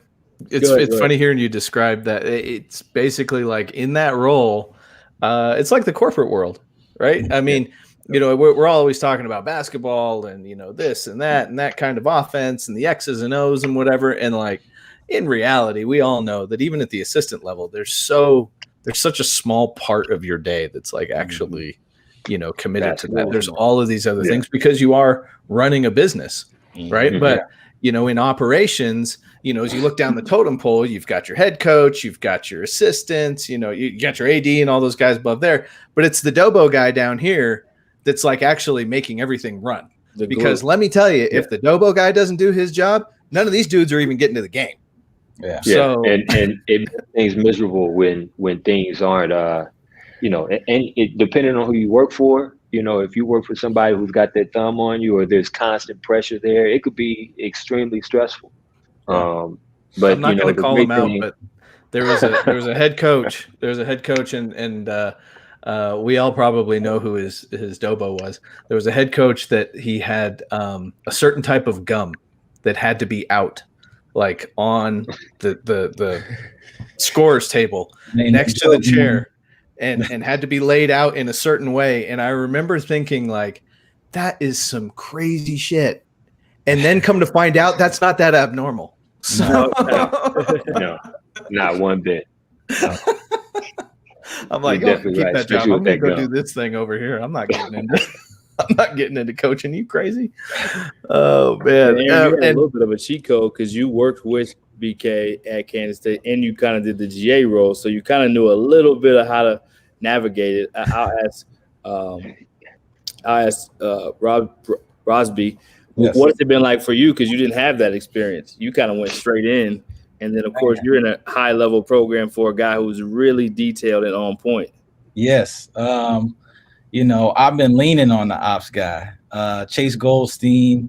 He's been with Coach Gates for a couple years. Right. You know, the first week I was like, look, man, if I sink or if I swim, you know, it's going to be because of you, you know. So I've been leaning on him to, you know, figure out the procedures and how to give the head coach and the rest of the assistants what they need. Right. You know, for me coming from junior college, you're a little bit prepared for it because you have your hands in so many different things. And, you know, I get here and I'm like, oh my gosh, there's an army of people that can help, you know. So anywhere from our graduate assistants to Chase Goldstein to our assistants, they've all been, you know, really, really helpful to me in making that transition. And, you know, I can't talk about that transition without, you know, Coach Steve DeMayo, Coach Kyle Taylor. I mean, so many people that helped push me to this. But I'm not in the ops role. I'm in the video role. So trust me, I don't envy you guys at all. I know exactly what you mean. Like, you know, I talked to a friend of mine the other day, and he said, you know, when the meals come on time, just tell your ops guy good job. Like, tell him thank you, because nobody ever tells him thank you until it goes wrong. You know what I mean? Like, nobody ever notices so, you know, from the detail, from when they eat, where they eat, what they're going to eat, to when we do shoot around, to all those kind of things. Me as a video coordinator, you know, I have my hands in there. I'm helping, you know, but just what they want from a video role and video aspect as far as scouting, you know, all that I'm having to learn. At junior college, you know, you may have synergy, you may not. I was lucky to be at some really good places, and we did things, but as what we can do video wise at this level has been and a big transition. And again, talk about Coach Gates. Our operations guy, he also did video before, so he's had my job. So I lean on Chase Goldstein and our graduate assistants and our assistant coaches so much. We all lean on each other and help each other. But it's been a whirlwind, to say the least. But it's been worth the entire 3 years that I had in junior college. It prepared me for every step and everything I'm seeing right now. I got one quick 30-second question, and I'll let BG take the last one before we bring our next guest. Was it hard for you to take the job in a non-coaching position, Division I from JUCO, or was it a no-brainer? I'll let Ken go first, and then Aaron, then Rosby. Yeah. For me, it was a no-brainer working for Brian Mullins. If anyone knows who he is, he's just an established young coach, at the Division I level. You're going to win with him. And most importantly, I was going to learn from him. And, my background, I never played at the Division I level. I had no experience at the Division I level. So why would I not want to work with someone who's been to the Sweet 16, who as a player, and then who went to the Final Four as an associate head coach? So for me, it was a no-brainer, but I'd be lying to you. The first week hit me really, really hard. It hit me super hard to where you're not on the floor. You're not telling the guys what to do. There's so many things I had going through my mind, but, I had to sit there and, I've learned. I jotted notes down. I wrote stuff down. I would talk to the assistants afterwards. But it was a no-brainer for me in that sense, knowing who I was going to work for and understanding I was going to work with Brendan Mullins and Pat Monahan and Javon Mayman and Connor Wheeler for that, who's been at Mizzou and Southern Miss. So for me, it was a no-brainer. Good stuff. Brock?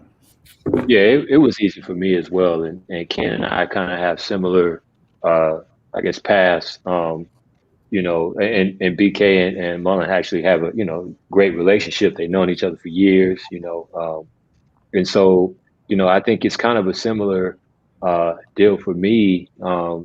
It wasn't, it was hard. It was hard initially because the things that you want to say, I'm not an assistant, right? My voice is probably not going to carry like one of the assistants or the head coach, so my thing is just trying to affirm the message and affirm the vision of our head coach and what we're trying to do, which is change the image and perception of SEMO basketball. Right.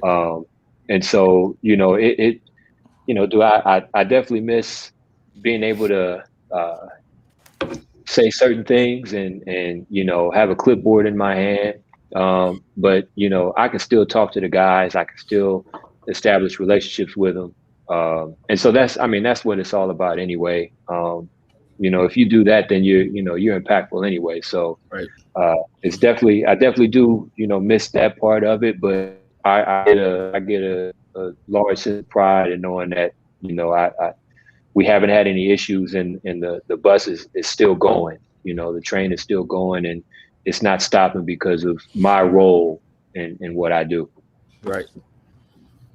Man, if you listen to Dennis Gates talk for about 5 minutes, I think you probably 2 minutes.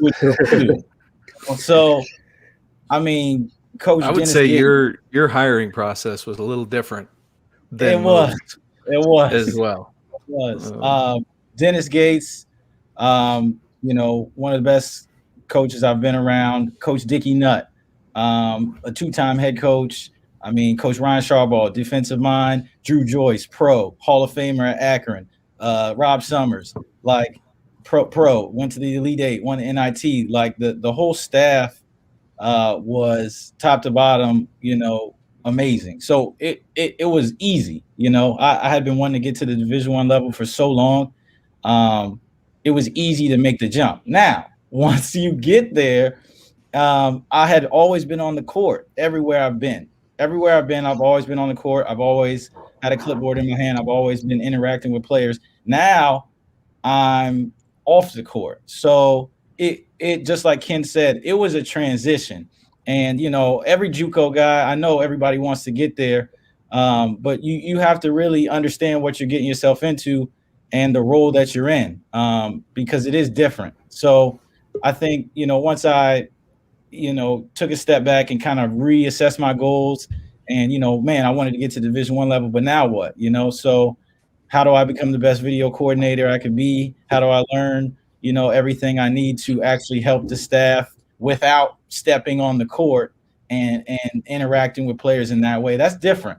It really is, especially if you don't have experience doing it. So, you know, everybody's going to be like, oh man, yeah, I'll do it. But, you know, once you get there and you're actually in it, it's a different feel. But the motivation and, you know, willingness to jump was easy, you know, because, you know, these guys have been there and done it. So I feel like I'm at a clinic every day, you know? Right. Well, I think it's important too, you know, knowing your process and all that stuff a little more intimately with what Coach Gates said he wanted, right? And the process that you went through. Now, some of it was probably slowed up a little bit by the fact that we're in the middle of a pandemic and he's trying to really, really get to know somebody when he can't meet with them, right? Yeah. I mean, you want to talk about a long summer. Rosby had a long summer. But when Coach Gates said, here's what I want, I think it's important too that, you know, he was making the jump to an operations role, but knowing that his head coach genuinely wanted somebody that someday was going to be his assistant, right? Absolutely. And that's different than sometimes, you know, some of these hires and stuff where guys say like, I want them to do this, this, and this. I want them to be great at these things right here. And I don't really care about the rest. Yeah. Right. Gates was very, very adamant that like, no, I need him to be great at these things. And I also need him to be able to become great at these other things because this dude's going to be my assistant someday. Right. And that was, you know, I think that was probably something, right, Rosby, that maybe even drew you to that job more. Absolutely. I actually made a similar transition when I went to Fresno State as the operations and then was able to be the assistant at UTEP. So it does happen. Obviously, Ken Moses is living it right now, doing the ops at one place and now going to assist another place. All you guys will be on the road at some point. We unfortunately have to end this party to go to our next guest, but appreciate you guys hopping on, man. Great best of success the rest of the way. Be good, fellas. Thank you for having us. Thank you, man. Thank you. Thank you. Job, fellas. Yep. All right, we got one of those guys are great. P.S. If you haven't noticed, hire one of them as an assistant. P.S. We got a great one next, man. One of BG's favorites, one of the best junior college head coaches in the country, in my humble opinion, and probably in most people's opinion. He does have the long hair, don't care look right now for the quarantine, and he's doing big things with that, looking like Johnny Cash. But we're gonna bring on Hank Pease on next. Hank, what up, man? There he is. Other than my hair, I don't know how I can compare with those guys you just had on. I was teasing Hank the other day. Is worth the price of admission. I watched their game the other day, and it was kind of fuzzy, you know, whatever. And it's on the opposite end of the thing, and I'm looking, and I'm like, his hair's gotten really long. I haven't gotten to see him in forever. Great. There's been more positive comments than negative comments, so we'll keep it going. I love it. For a month or so, at least until we lose again, and then we'll figure out what to do from there. I won't even know how to adjust it into the new hair, the old hair again. This is like the thing. I know, right? So there you go. If for those guys who were just on, if we need to talk about the advantages to being a head coach, is that you can get a little looser with your hairstyle. Hey, it's working for Shaka. Now it's working for you. I love it. Shaka is inspiring the world, but especially inspiring me. Oh, goodness. Oh man, I love it. Yeah, so just tell us about JUCO, man. Why you love this JUCO thing. We'll talk about Indian Hills next, but you've been in JUCO from South Plains, did an amazing job there. That's why I was fortunate to meet you and worked under one of the Hall of Famers and Steve Green, who's won more national championships. He's probably competing with Brady almost at this point in his national championships. He's getting close there, but nobody's won more than him. That is a true statement. What did you say? He's tied for the most. Nobody's won more than him in Yep. junior college. So yeah, that's a privilege to work for Coach for No sure. doubt, no doubt. So tell us about why you love the JUCO level and your experience. Yeah, I mean, it's I guess I think at this level you're coaching guys that it needs to work. We tell guys when we recruit them, like, this isn't, failure is not an option. This is not, okay, this might work out for you and it might give you the opportunity to help yourself if you do. No, we completely invest, basketball wise, mentally, emotionally, and making sure that the kids that come here succeed. If you're coming, most guys that go to junior college are going a long way from home, and a lot of times they're a little bit unsure about whether they're going to be successful or not. And kind of right from the start, we try to instill good habits and good day-to-day structure and routine, where kind of after a day or after a week or after a month or for sure after a year, they know that, okay, if I just keep doing these things, then this is going to change my life. Then I am going to be able to take advantage of this opportunity to do what I love to do, to get my education, and then to move on to bigger and better things. I'm fortunate. I've been at South Plains and Indian Hills, which are two. I've been very, very fortunate and lucky. These are two of the top junior colleges in the country. But even in spite of that, we try to always dream bigger. Just like when you're at, I would think the guys that are at Kentucky and Duke want to play in the NBA. Like, yeah, Kentucky and Duke are great, but their motivation is that next thing. So while coming to Indian Hills, or even when I was at South Plains, you get taken care of real well at these two places. We're fortunate. The kids worry about school and basketball because we are able to provide them with a lot of stability and support in other areas. But we tell them day after day, we don't want this to be the best place you've ever been, man. This is a stepping stone to get to the best place, and then that's what life is. When you're at Division I don't want them to think that that's the best place they'll ever be. I want them to use that to get to the next place. So, we have a platform here and an opportunity that you can kind of take some guys that, that do have some doubts when they come here. They do feel this is Indian Hills is not going to junior college is not the dream situation for most of our guys when they're juniors in high school. But we try to make sure that we make it the start to their dream situation, and that that every single person has their own unique path.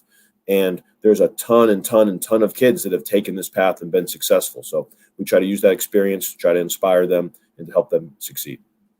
Your program there at Indian Hills has, since you've been there, is one of the best, if not the best, in the country in regards to the success of your players as they go on to the next level and how well you've prepared them.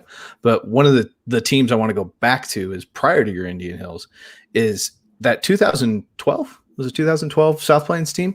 Yeah. Is so incredibly reflective, I think, of what junior college can be about, what it is about, what it's supposed to be about.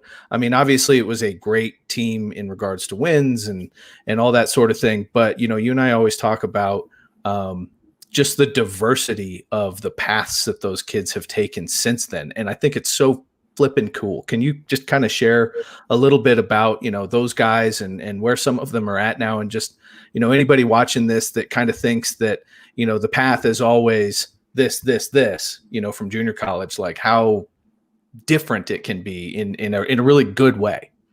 Yeah, that was a really cool experience to be a part of. And we went 36-0 and won the national championship in 2012 at South Plains. And more than anything, that experience, I agree with everything you said, and Brandon, about what those guys have done since. And I absolutely learned that year that focusing on doing the best that you can do basketball wise and day-to-day wise and school wise and everything that does lead to winning, that is what leads to that success. So just having a high demand, Coach Green is a guy that he expects. He doesn't look at it like, okay, these are junior college players and we shouldn't expect the world. No. These are 18, 19, 20, 21-year-old kids that we expect to be successful, that we expect the most out of, and we try, like I said earlier, we try to teach them to expect that out of themselves. And that experience for me, just being a part of that and seeing that, has kind of been the backbone to everything that I've been able to be a part of in junior college since. On that team, I guess that was the last team to go undefeated. There haven't been many. I'm not quite saying that Coach Green and I treat it like the 72 Dolphins, but it is cool to say that was the last liar. But obviously, Brandon, you know Stanton Kidd very well. Stanton was a captain on that team. Stanton Kidd and Darrell Edwards were the captains of that basketball team. And I don't know, I guess I can't quantify how successful they both are, but Stanton played in the NBA last year, and Darrell Edwards is the jack man on a Daytona 500 winning NASCAR team. How cool is that? So two very different paths, but I'm not surprised by either one. I'm not surprised that Stanton and Darrell succeed at anything that they put their mind to. Those are two tough kids from Baltimore that came all the way to West Texas, and they were the backbone of that team. I mean, Stanton was probably at the time, I'd say, competing to be the third best player on that team. Now, he was the leader, and he was the heart of the team, and Stanton is probably, and I'll throw Darrell in the category too. Those are as two tough, high-character, hardworking people as I've ever met in my life. I mean, two very, very high achievers. And just having that type of character has really led them to all of their success. And they used the opportunity to play junior college basketball to get a free education. And obviously, Stanton went to North Carolina Central for 1 year, then transferred to Colorado State for 2 years. Was an all-league performer, traveled the world since playing basketball, played for David Blatt over in either Greece or Turkey. I forget exactly which country. But he's had a ton of basketball experiences, and then obviously got the opportunity to play for the Utah Jazz last year. Darrell went to High Point University after, played 2 years, got an internship with Richard Childress Racing in between that junior and senior year. So that's how that happened. Just getting, the opportunity in junior college, got him the education at High Point, which again, it probably helped that he was a basketball player at High Point, but he got that internship and he's really run with that. And you can Google Darrell and you'll see his whole story. I think he's the first African American pit crew member to win a Daytona 500. And he's kind of been a trendsetter and a very. I never would have guessed it'd be NASCAR, but it's not surprising that he's a trailblazer at all. We had Marshall Henderson and Yannick Morera were the two kind of, I'd say, they're the two best players in junior college that I've ever coached still to this day. At that time, they were both very, very seasoned. Yep. Marshall was National Player of the Year, went on and played the NBA Summer League, played overseas, obviously had quite a career at Ole Miss. I think Brian Burton had the chance. He knows Marshall well too. I think this might be how we first met. I got a great Marshall Henderson story that I cannot tell. That is the funniest story that I've told Hank before. But yes, Marshall. I've had some people try to publicly ask me for a Marshall Henderson story, and you really gotta edit a little bit. Marshall at age 20, but Marshall here at age 30 is a grad assistant at Ole Miss. Yes, and he's really. I mean, Marshall's doing great. He's a guy that he stays in touch with Coach Green and myself. I mean, he'll group text us, maybe once a month, just some different stuff. And just seeing him follow his passion, which is basketball, and being able to figure it out, and being back in his alma mater, I know he values that very much. So Marshall's doing great. Yannick Morera went to SMU. He's playing overseas, doing extremely well. And he was the number one player in junior college going into the season. Yep, exactly. Yannick was the MVP at Hutch. He had 18 rebounds against Northwest Florida in the national championship game. So, and it's funny because, Marshall and Yannick kind of had a back and forth all year because they are both superstars on the court now. Right. And I remember after winning that game on the floor, they announced the all tournament team and Marshall was on it. I think Devontae Smith, who was our point guard, went to Arkansas Little Rock. Devontae's as smart and tough of a floor general as you'll ever be around. So Devontae got an award, and Yannick's kind of standing there. And, by that point, as coaches, we know that Yannick's going to be the MVP. But Yannick, I think, had 8 points and 18 rebounds. And he was stunned that he got the MVP over, I think Marshall had 32 in that game. Right. And just receiving an award for that performance for Yannick, I know stuck with him because every 19, 20-year-old kid thinks it's about scoring. And you try to convince people that it's about winning. It's about doing your job. It's about playing an important role. And I'll never forget that lesson for Yannick because, he got, the biggest trophy of them all in that tournament, and he scored 8 points in the game. But his effect, Yannick is a heck of a basketball player now. Right. And he was that day. So, we had a ton of guys. Deshaun Walker went to Stephen F. Austin. Anthony Walker went to Texas Arlington. Greg Gainey went to Texas Arlington. Terrence Durham went to Tennessee Martin. Corey Spence went to Northern Colorado. Everybody from that team really succeeded, and being part of a special group like that is something that I think has stuck with all of us. It's so interesting too, looking back at that squad, and for two reasons for me.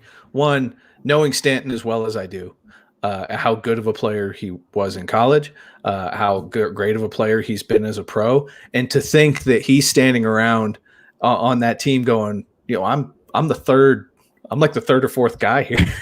And what makes Stanton special is he doesn't think that. He just plays. Yeah, Like he didn't care. I have a kid right now who's going to be extreme. I mean, I have a kid right now named Ty M. Freeman on my team at Indian Hills, and Ty is really good. Okay, he has a chance to be special, right? And he's come off the bench for the first 6 games. Okay, and he's averaging about 20 points and 8 rebounds. Okay, he literally, like, sometimes I wonder if he's even thought about, I mean, he came off the bench because we lost our first game and we had a practice the next day, and we had the guys that did the simple stuff we were going to reward, and we've won every game since, and we just haven't changed it up. Like, there's no other reason. That's kind of how we do things here, but like, it doesn't even bother him.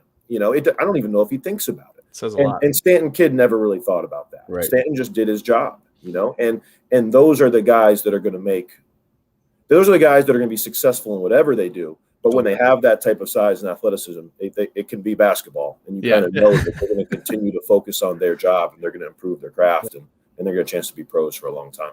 The second thing about that group, who would have thought that the guy that's getting into coaching was going to be Marshall Henderson from the group?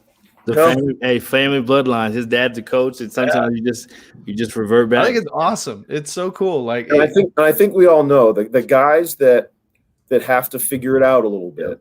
Those are the guys that tend to get into coaching, because those are the guys that they can relate and understand. And they can help other guys figure it out. There's some he's going to have some stories that he's going to be able to tell his players and say, "Hey, you think I don't know what you're going through? Yeah, trust me."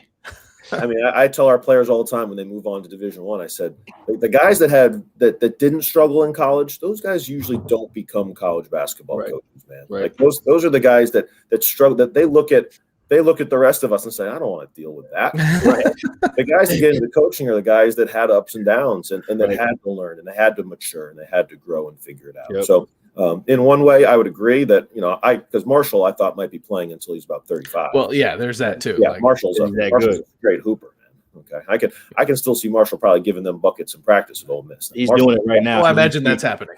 That's some of the texts he sends. Actually, that's not the line if I told you it's not him getting buckets. But no, I'm really happy for Marshall, man. He seems to be in a really good place, and Marshall's a guy that his knowledge of the game, and is insane. It's insane. I coached him as a freshman. He was elite. He's our second leading scorer as a freshman in the Mountain West. Yeah, I mean, it made it look easy. He does. Very easy. He's one of those guys you can't teach guys to think and to react the way that Marshall reacts. And at that time, his freshman year, Kawhi Leonard was a freshman. Jimmy Fredette was in the league. We played against Damian Lillard. UNLV was at the high level with Lon Kruger. New Mexico had Steve Alford. They were conference champs. It was an elite level league. Well, tell us one funny story, man, before you go. And we bring on our next guest. Anything funny you got for us, man? It doesn't have to be Marshall, though. No. I can't remember. That was a long time ago. I can't remember. Shoot, a funny story. I don't know. I guess in general, I would just say, and I don't know if this is really funny. You're putting me on the spot there. But just in general about junior college and our level is you don't really know how things are going to work out, but if you just continue to get to know the kids and invest in the kids, that they always seem to, and last year I thought we had the best team we've had at Indian Hills, or one of the two best teams we've had at Indian Hills last year. We didn't get a chance to go to Hutch, and which wasn't funny at all. We really, we thought we had a chance to. We've had a little bit of a monkey on our back here in the national tournament, and I thought we really had the group to be able to do it. So that was probably just as much of adversity as anything. The pandemic and everything getting shut down. But those guys, we had eight kids last year graduate. They all moved on, and now it's kind of weird because most years you have an ending. All right, one team wins the whole thing, and everybody else there's an ending. And those guys are now in Division I, and we never really had that losing ending. There's never really that game that they really, I didn't bench anybody, or I didn't choose 5 guys over the group. So we kind of ended on a good note. So kind of this year has been really cool for me as those 8 guys are playing Division I, because I'm a little bit less the head coach, and I'm more just a guy that, that even though that all happened, they still got scholarships. They're playing all over the country, and it's kind of when you're an assistant coach, you're always kind of the friend and mentor. As a head coach, it can be a little bit tricky because you are making those guys, and you choose, and you can't say, "Yeah, you're doing good. It's just the head coach's fault, man." Forget him. You're doing good. But kind of this year has been cool for me because seeing those guys succeed in Division I and being able to kind of help them through the ups and downs, and it's kind of sent me back towards that assistant coach / friend / mentor role with those guys. So I guess I don't know if that's certainly not a funny story, but it is to me, to circle back to how we started. It's what I value in junior college. Right. It's one of the coolest parts about the job. So for anybody that's that hasn't coached at our level that's watching that, or anybody that does coach at our level, like I just think those relationships that you keep up with the players long after they leave your school, that's the part that to me is the most fun about the job. So those 8 guys, if you don't mind me shouting them out real quick. Ty Grant Foster's at Kansas. J.D. Mula is at Southern Illinois. Losini Kamara is at Jacksonville. Drake Jeffries is at Wyoming. Maurice Kalou's at Oregon State. Samba Kane is at San Francisco. Chris Childs is at Bryant. And Malik Jacobs is at Kent State. And that's a group of 8 that's very, very special to me, and I've certainly enjoyed and had a blast this year watching them succeed. Yeah, great stuff, Hank. Appreciate you jumping on, man. Great luck the rest of the year, and we're crossing our fingers that this year we'll have some conclusion to it, and we know you'll be in the hunt for that final trophy. So good luck the rest of the way, man. We'll try. Thanks for having me on. All right, buddy. See you good. Boom, goes to Dynamite. Another great one. Almost forget how much this dude's won in his career. Kind of hard to forget, but crazy the players he's been around. I need to bring him back on if he's still here real quick. Hank, I do think that one year you were undefeated. I do think you lost in the scrimmage, though, to Abilene Christian and Joe Golding and Brian Burton. Yeah. Joe Golding and Brian Burton had a team. That was the building block for everything we did, was what we learned from Abilene Christian. So wait, you guys scrimmaged Abilene when you were at South Plains? Yep, it's right down the street. Man. Where's that film? I need to see that. Yeah, we did. We always played Abilene Christian and Lubbock Christian every year. And real quick, just for context, our season was awful and your season was great. So the scrimmages mean nothing. I'm glad you guys had your highlight in October and we had ours in March. I'll take that. Exactly. All right, man. All right, see you guys. That's it. Oh, good stuff. All right, we're gonna go to Missouri West Plains and bring in head coach and assistant coach. Both have been JUCO. Both have been Division I. They love JUCO. Looking forward to having them on, and they have a good player who I used to coach as well. So looking forward to this one. Jared Fay and Jason Owens. Jared Fay. Brandon Goebel. Can you hear me okay? Yeah, somebody's reverberating. Who is that? I think it's because you guys are probably in the office. I turned my the ping pong thing off, so I probably coach. Coach, my fault. I didn't show you that trick I just did. I just figured it out. See, is it me or you? I'm next door. Somebody's. Can you hear me? Yeah, now you're better.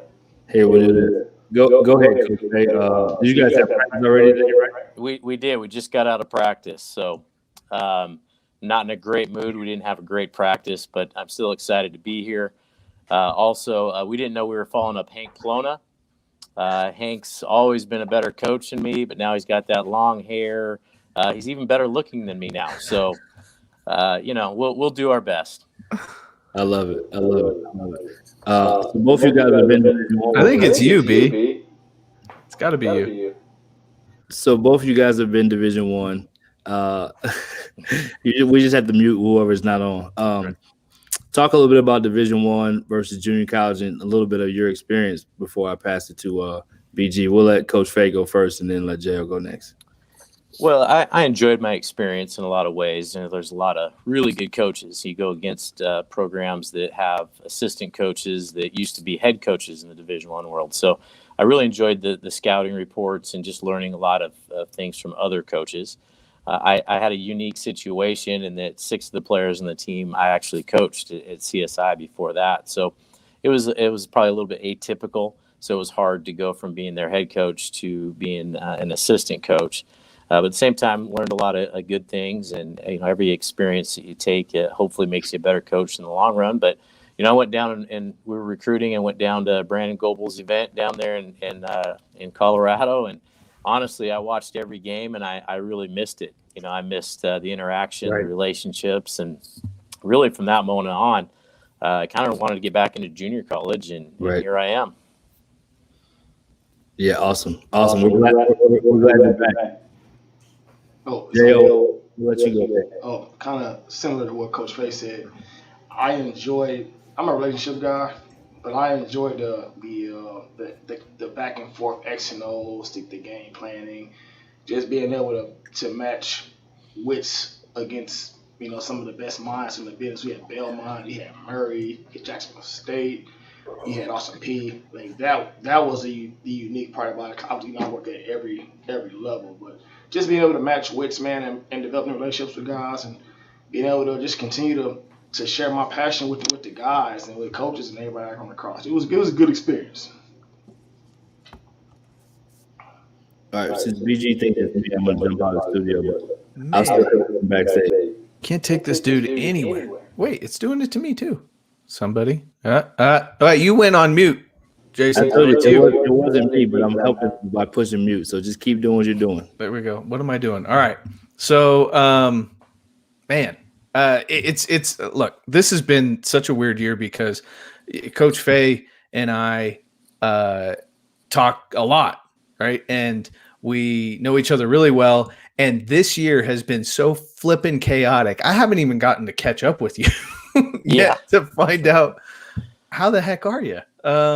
Let's dive into how the heck are you? How are things going in this new summer to making a move to new job to trying to recruit at the last second to figure out getting a team together? Let's just talk about that. I'm doing really well. My family loves it here. It's a great town, great spot. But I know what you're saying. I mean, we get home, we turn on ESPN, and I think I was watching football highlights last night, and then I had to stop and think, okay, wait, is it still football season? Is it basketball season? Is it baseball season? None of us know what time it is. And Coach Owens and I are probably upset because I think like all of us, we're out there at practice and we know it's February and we expect our teams to look like they normally do in February, but we have to keep reminding ourselves it's really October. Yeah, we're playing more like we're at a Brandon Goble jamboree right now still, but hopefully we're on the right track. Coach Owens. Oh man, yeah, it's here. Mute yourself real quick, Coach. I'll ask a question and then you can answer it once you're unmuted.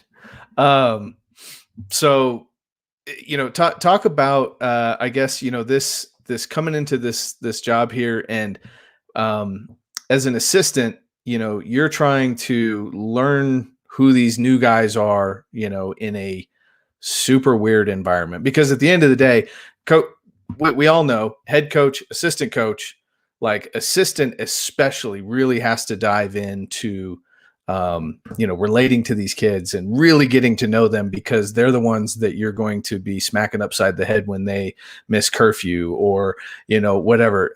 As an assistant, maybe just talk a little bit about, some of the things that you've had to do differently or that you've learned as far as trying to really relate to these guys and really become, strengthen those relationships in this super weird time where sometimes it's like, I'm going to kill you when I see you, but I can't see you for 14 days. So.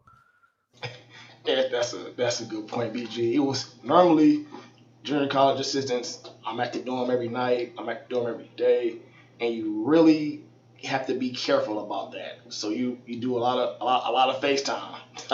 I like it, but now I love it. Do a lot of Zoom, but more so the big thing is just FaceTime. And when we do have the guys here for practice or in between classes, I'm doing class checks, I always try to pull a guy aside for 5 minutes a day. Every guy. So when I'm checking classes, when they come in for practice, when they come to lift, I make sure that hell or high water, I spend 5 to 10 minutes talking about life. Nothing to do with basketball, nothing to do with sports. Just, hey, man, how you doing? How you holding up?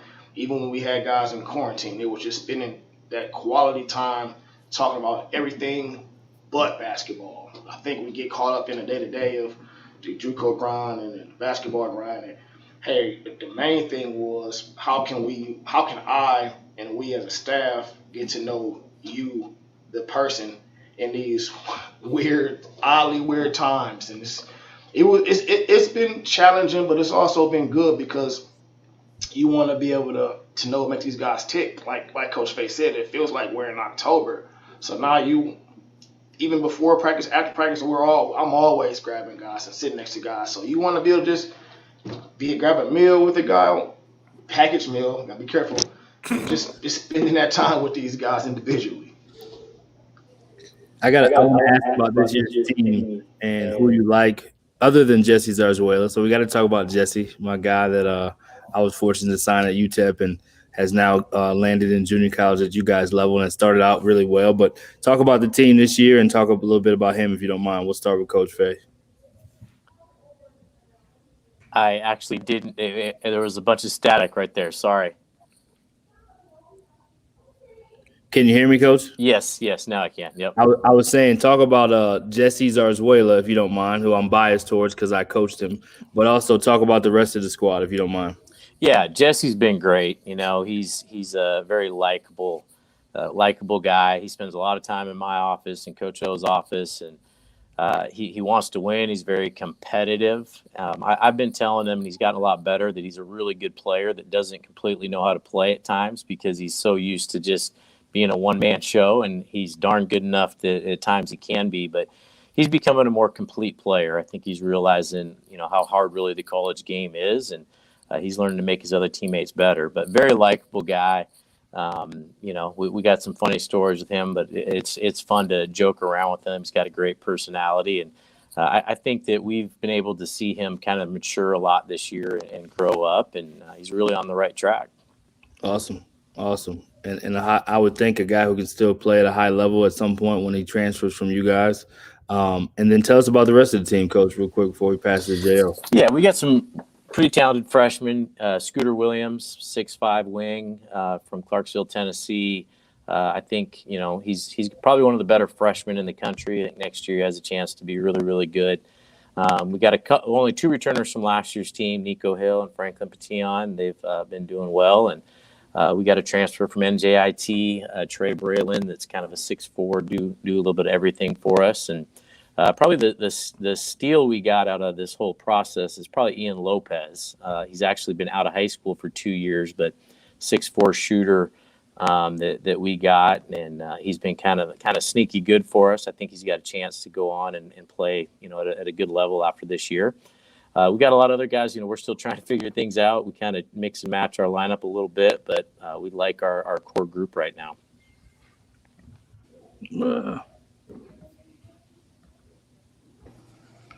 JL? Yeah, kind of piggybacking off what Coach Faye said.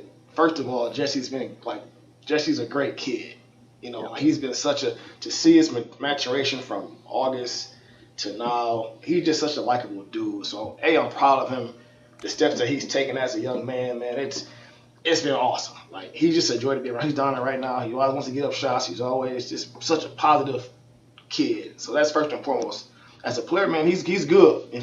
Like Coach Faye alluded to, he's still learning how to play. But when you're as talented as he is, it's a give and take. So we're just trying to reel him in at times in terms of just decision making and doing things the right way. But man, he's a talent. Scooter Williams, like Coach said, I think he can be really good. He's a guy that's got good size, heady. It's a tough cover. He's one of the best freshmen in the country. And Ian Lopez, Coach touched on it. He's a guy that's been like our glue guy. He just makes shots. He defends. He's tough. Trey Braylon's like Draymond Green Jr. He's always active, high IQ. I like our group. I think our freshman class had a chance to be really good before it's all said and done. Like literally sitting here writing notes about your guys as you're talking. I'll call you. Excellent. Fill you in. Just one last thing before we bring on our next guest, fellas. Just something about JUCO that you can appreciate that maybe other people don't. That since you've been at both levels, that you can kind of just speak on.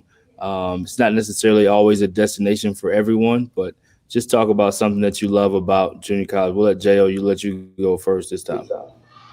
Just the relationships. I know everybody say it, but you look at the kid from BYU. like that BG, man, you've done a good job, and just kids like that who come here with wanting to get education and kind of I tell guys all the time, overnight your life can change, for basketball life can change. So just the opportunity to see kids that who necessarily didn't get a lot of notoriety on their high school teams or late bloomers. I just love this. I love this level because kids can really become good players, good people, and come out of nowhere, man, and change their life. Look at the kid at Oregon, got the kid at BYU. Like, now the kid at Oregon was player of the year, but I mean, I just love those success stories of young men making it from junior college, and now you get on the big stage and they're playing well. The kid in Oregon's a pro. Like, he's a pro. But that was a kid a few years back. I'm like, wow, he could be a pro. So just to see the development from North Florida to now, it's unreal. He's an NBA player, and that's what it's all about to me. Right. Awesome, Coach Bay. I think for me, what really keeps me going is Christmas Day or Father's Day or my birthday is getting a text message from former players. Sometimes it's guys I didn't even think they liked me, but they probably didn't at the time. They've realized later that you were good for them. Right. But that really is what kind of keeps you going. Is wins and losses come and go, but relationships that can last, and hopefully the impact you can have on these young men. Well, appreciate you both taking the time, and we got to transition to our next one. We know you guys got some games to get ready for. Good luck the rest of the way. Tell my boy Jesse I said hello, and put him in a headlock for me. I know he's there. He doesn't have the long hair. Don't care no more. He doesn't. He cut it. Yeah. I love it. Well, thanks so much. All right. Yeah. Thanks, guys. Thanks, guys. Appreciate it. Yep. Yeah, more great stuff. We're going to transition to Florida and go to the southwestern side of Florida. Coach Eric Murphy. Coach, how you doing? Oh, he's on mute. I think you came in on mute. Man. We should have got Coach JL to come in on mute. But details, Coach. Details. I know I'm struggling. How you guys doing? We're good, man. We're good. How about you? I'm doing good. Can't complain. So BG's question, which is always a great question, how crazy has it been coaching this year and all the madness that's going on at the JC level? I don't think for us it hasn't been too crazy. I know everybody says Florida's a little bit different, but it hasn't been too crazy. Just, you didn't get to play in the fall. That's really about it. We got to practice. We didn't get a summer, so that was good for us that we got a chance to practice a little bit before we got to play because we needed it with 10 new guys this season. But it hasn't been too much of anything different than what we normally would do. That's good. How about the recruiting part of it? The players, they care about that. They care about that part. So keeping them motivated. Guys aren't able to come in the gym. You can't play in the jamborees. This is your 5th year there now, if I'm not mistaken. So, you've seen that happen. Now you don't get to see it. How are the guys? How are you managing them? We don't really worry about recruiting here as much as, I try to keep them focused on trying to win. And if we win, recruiting will take care of itself. I mean, I rarely talk to these guys about recruiting and where they're going to go. I may tell them who's calling or somebody asks about them, but we don't sit down and talk about recruiting until our season's over. I try to make sure that everybody has the same focus, and our focus is to try to win a national championship. So we don't talk about where you're going to go until after this season's over. And I try to do that with recruiting players too. We don't try to recruit players until this season's over. And so I try to have the same message to everybody. Like, until this season's over, we're going to focus on this season and this season only. Yeah, and it says a lot about your program too, where you're one of the few programs that is at the level where coaches know that if they look at a kid or whatever, that they can make quite a few assumptions right off the bat. With who that kid is going to be as a person, as a player, their preparedness, all that sort of thing. And that helps in a time like now. I mean, I get calls from, it's so funny. I'll get a call from somebody and they'll say, hey, have you gone and seen, one of Coach Murphy's kids in person? And I'm like, no. Like, where am I supposed to go? I can't go. I haven't left my house in a year. What are you talking about? And I said, look, he's at Florida Southwestern. Coach Murphy's got him going. He's going to play his butt off. He's going to work hard. Like, you go watch the film and then you figure out the other stuff. But like the rest of it, no, man. Like you can check a lot of boxes at your program, which is great. And that speaks a lot to what you've built down there. And I think, you know, for anybody that isn't as familiar with the Florida Southwestern program, you know, how many years now? This is fifth season. Fifth. I've been here all 5, and yep. 2 Fifth as assistant and three as head coach. And it's I was talking to somebody yesterday. They were asking, God, I can't think who it was. They were asking about Florida Southwestern, and I sent them some pictures and stuff. And I said, you know, I think if they wanted to join the Atlantic Sun tomorrow, they probably could. Like, here's what they got going down there. So maybe just talk about your program a little bit and taking it from not existing to where you guys are at now. Well, we got to talk about, I have to give, you know, this guy a lot of credit, and it's Marty Richter. You know, he was the one that started the program. He was the head coach here first, and he was the one that recruited a lot of the guys on our first team before I was even thought about being an assistant. So he was the one that really got the ball rolling and, you know, built the program from scratch. I actually joined in September. So the team was already built and already formed. And, you know, we just got the ball rolling from there. You know, a lot of the stuff that he did, you know, I still kind of carry on. And we got a little bit different styles, but we still, you know, this team is, and the program is built on, you know, competing and being tough. And, you know, I still carry that on from him. And that's something that that's a foundation that he laid down. And so he deserves a lot of credit, you know, for, you know, some of the success that I have had here as being the head coach. And, you know, without him building it, you know, to the point and then me taking it over, you know, it wouldn't be if it wasn't for him. So I always have to give him credit for what he did with this program. You know, and what you said about the program, you know, what people may not know is, and I talked about it, this program is always going to be built off competing. We're going to compete every single night. If you get a guy from Florida Southwestern, you should know that they're going to compete.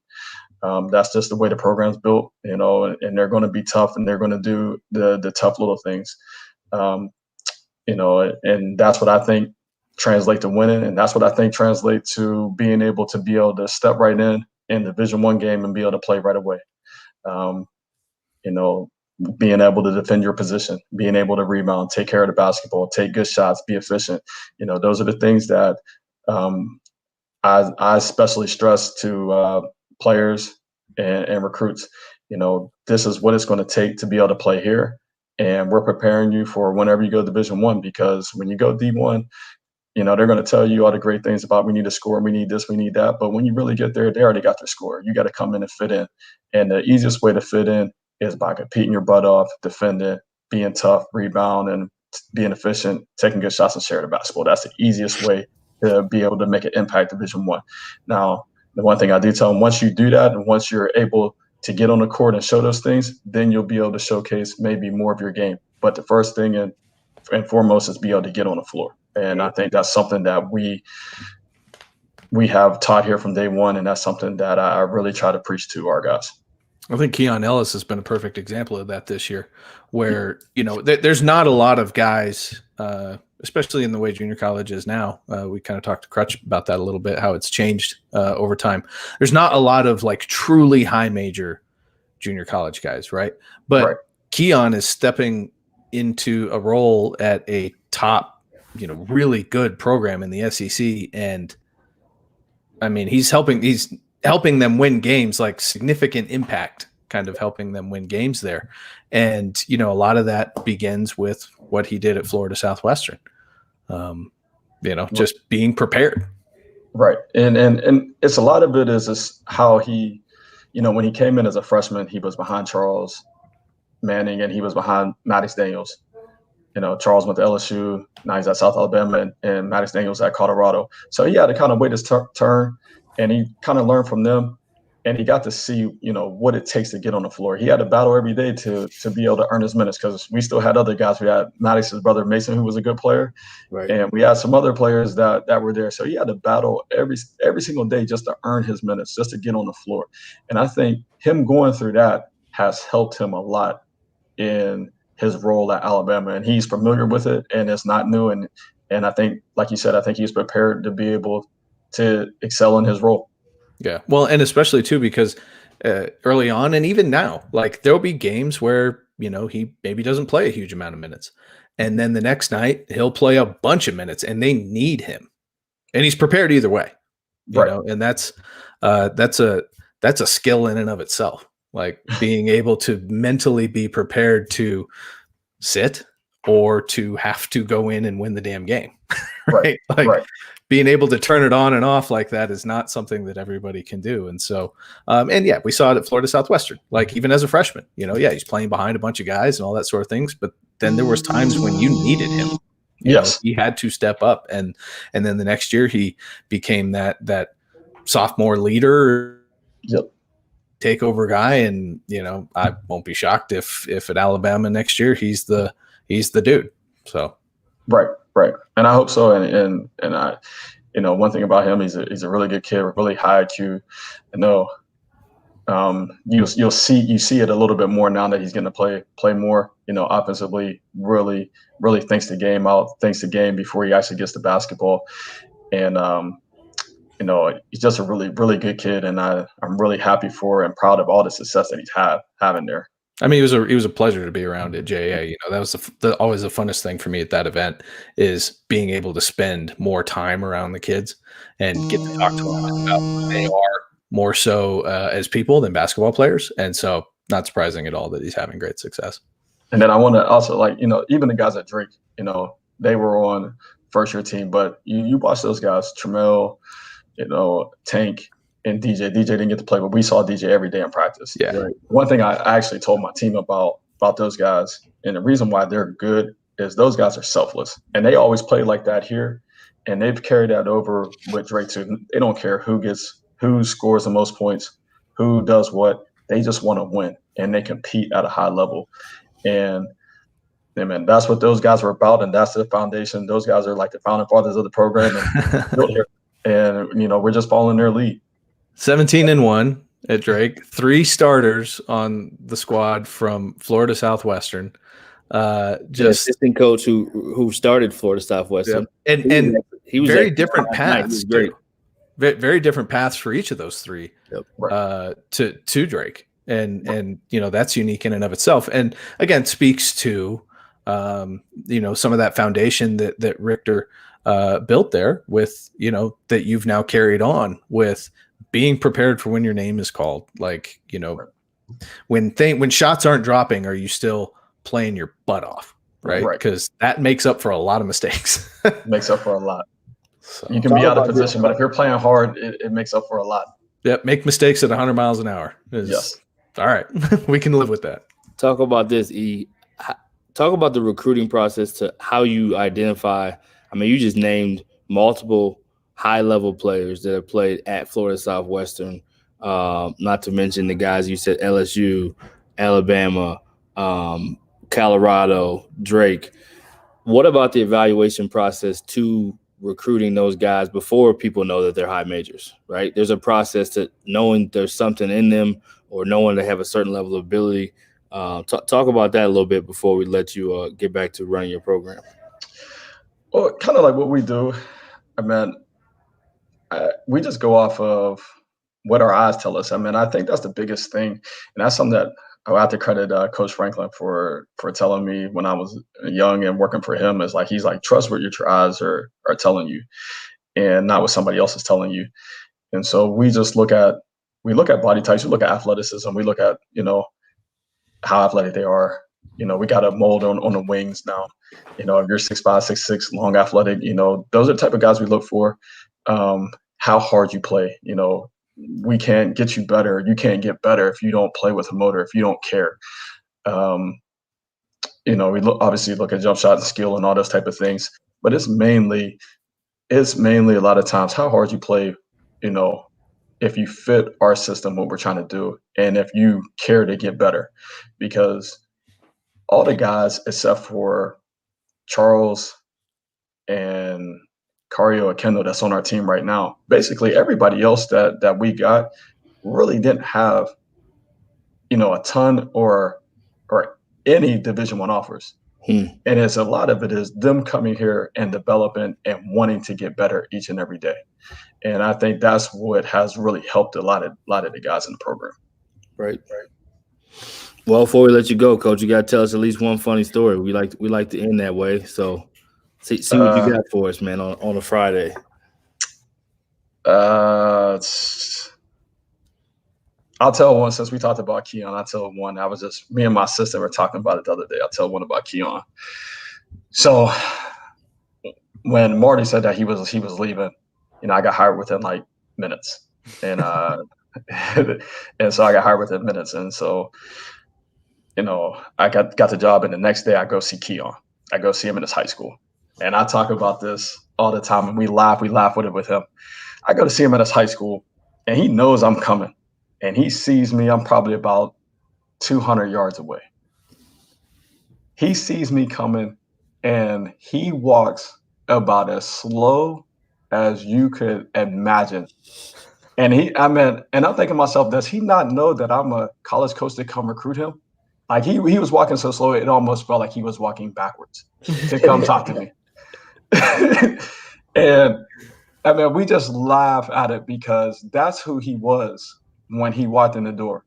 He was so chill, and he was just so in him, like I can't say in himself, but he was just relaxed, and like nobody was going to speed him up.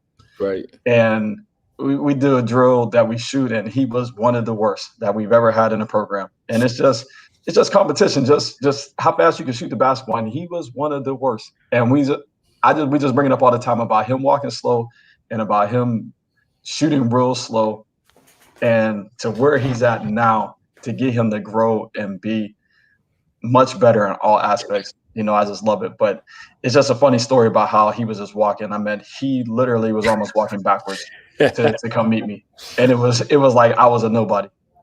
And I'm thinking to myself the whole time, like, if he's not going to speed up for me coming to meet me, like, how am I going to get him to play hard? Right. That's what I'm sitting there thinking.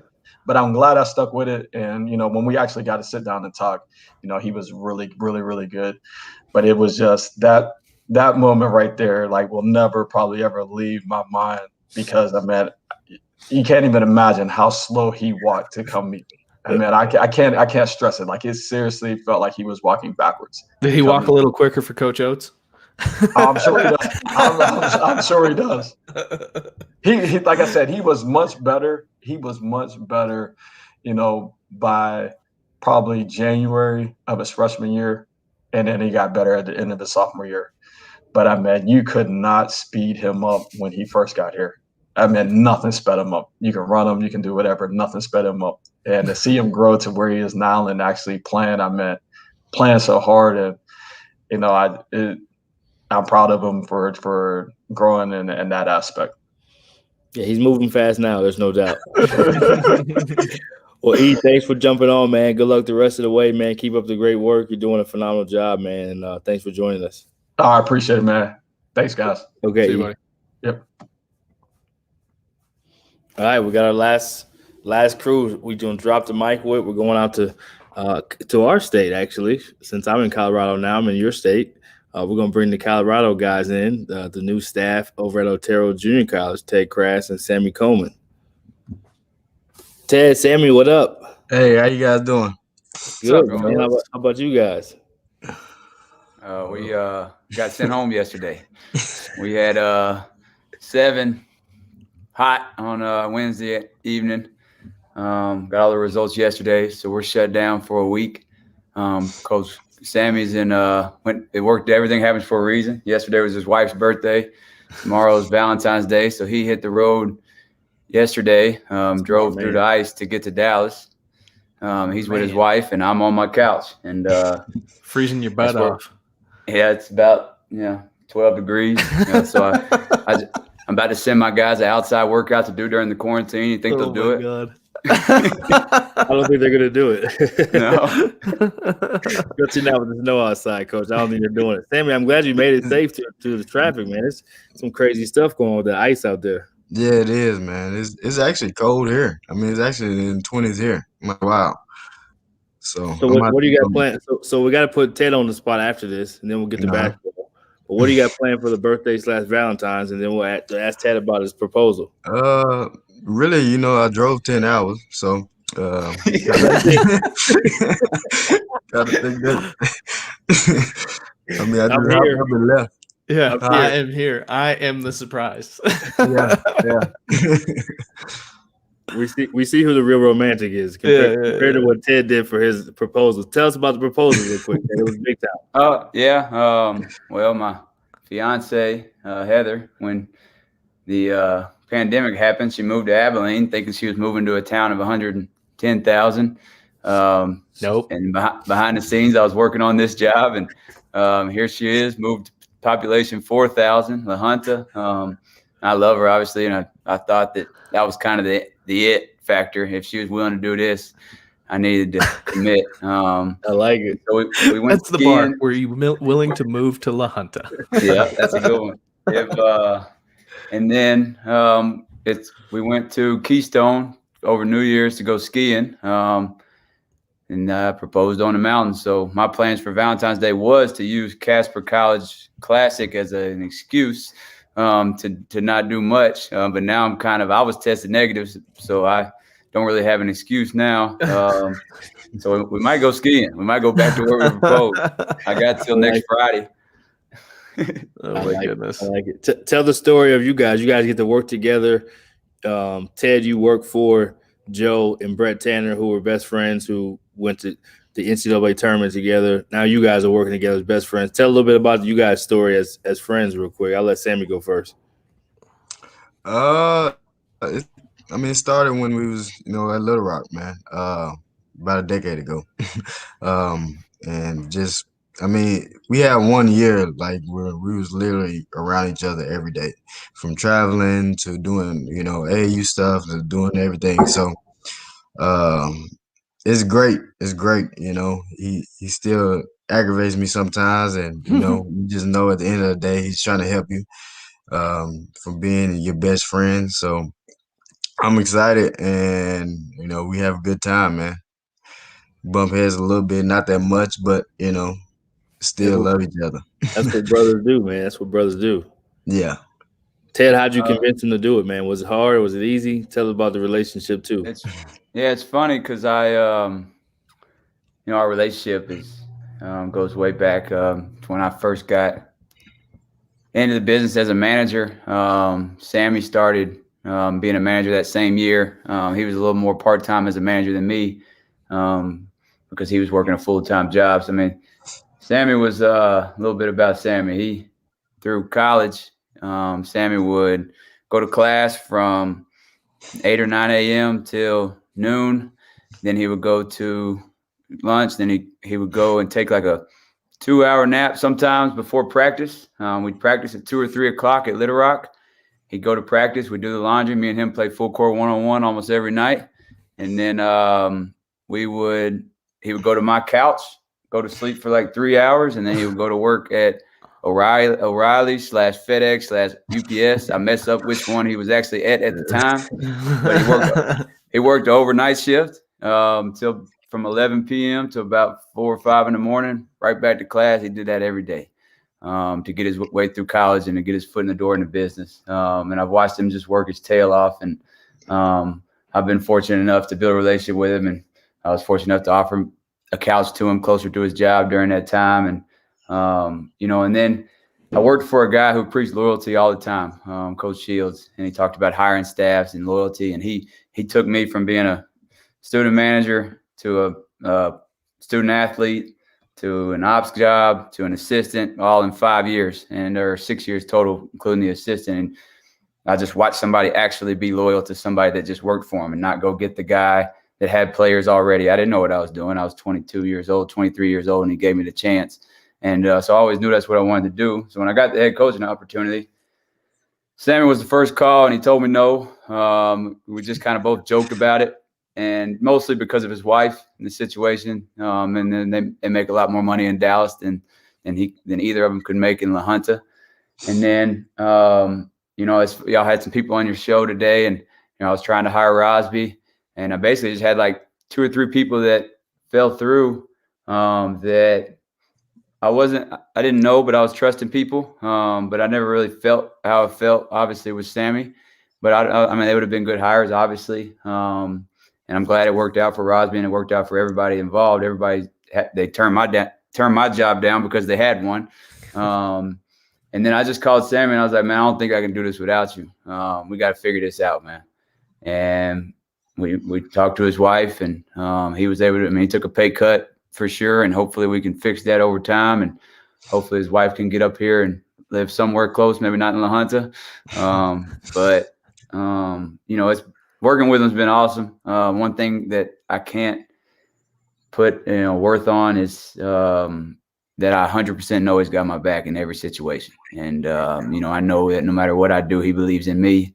And he'll relay that message to the players, and it's not just fake, just trying to be a good assistant. He believes in me, and I believe in him. I think that carries over to our team, and everybody preaches a family atmosphere, and everybody wants it. But I think it came natural to our program because me and him are like family, and we're the only coaches, so it just happened naturally. That's awesome. To have somebody that has the relationship that you two have, I think has for sure shown itself in your team.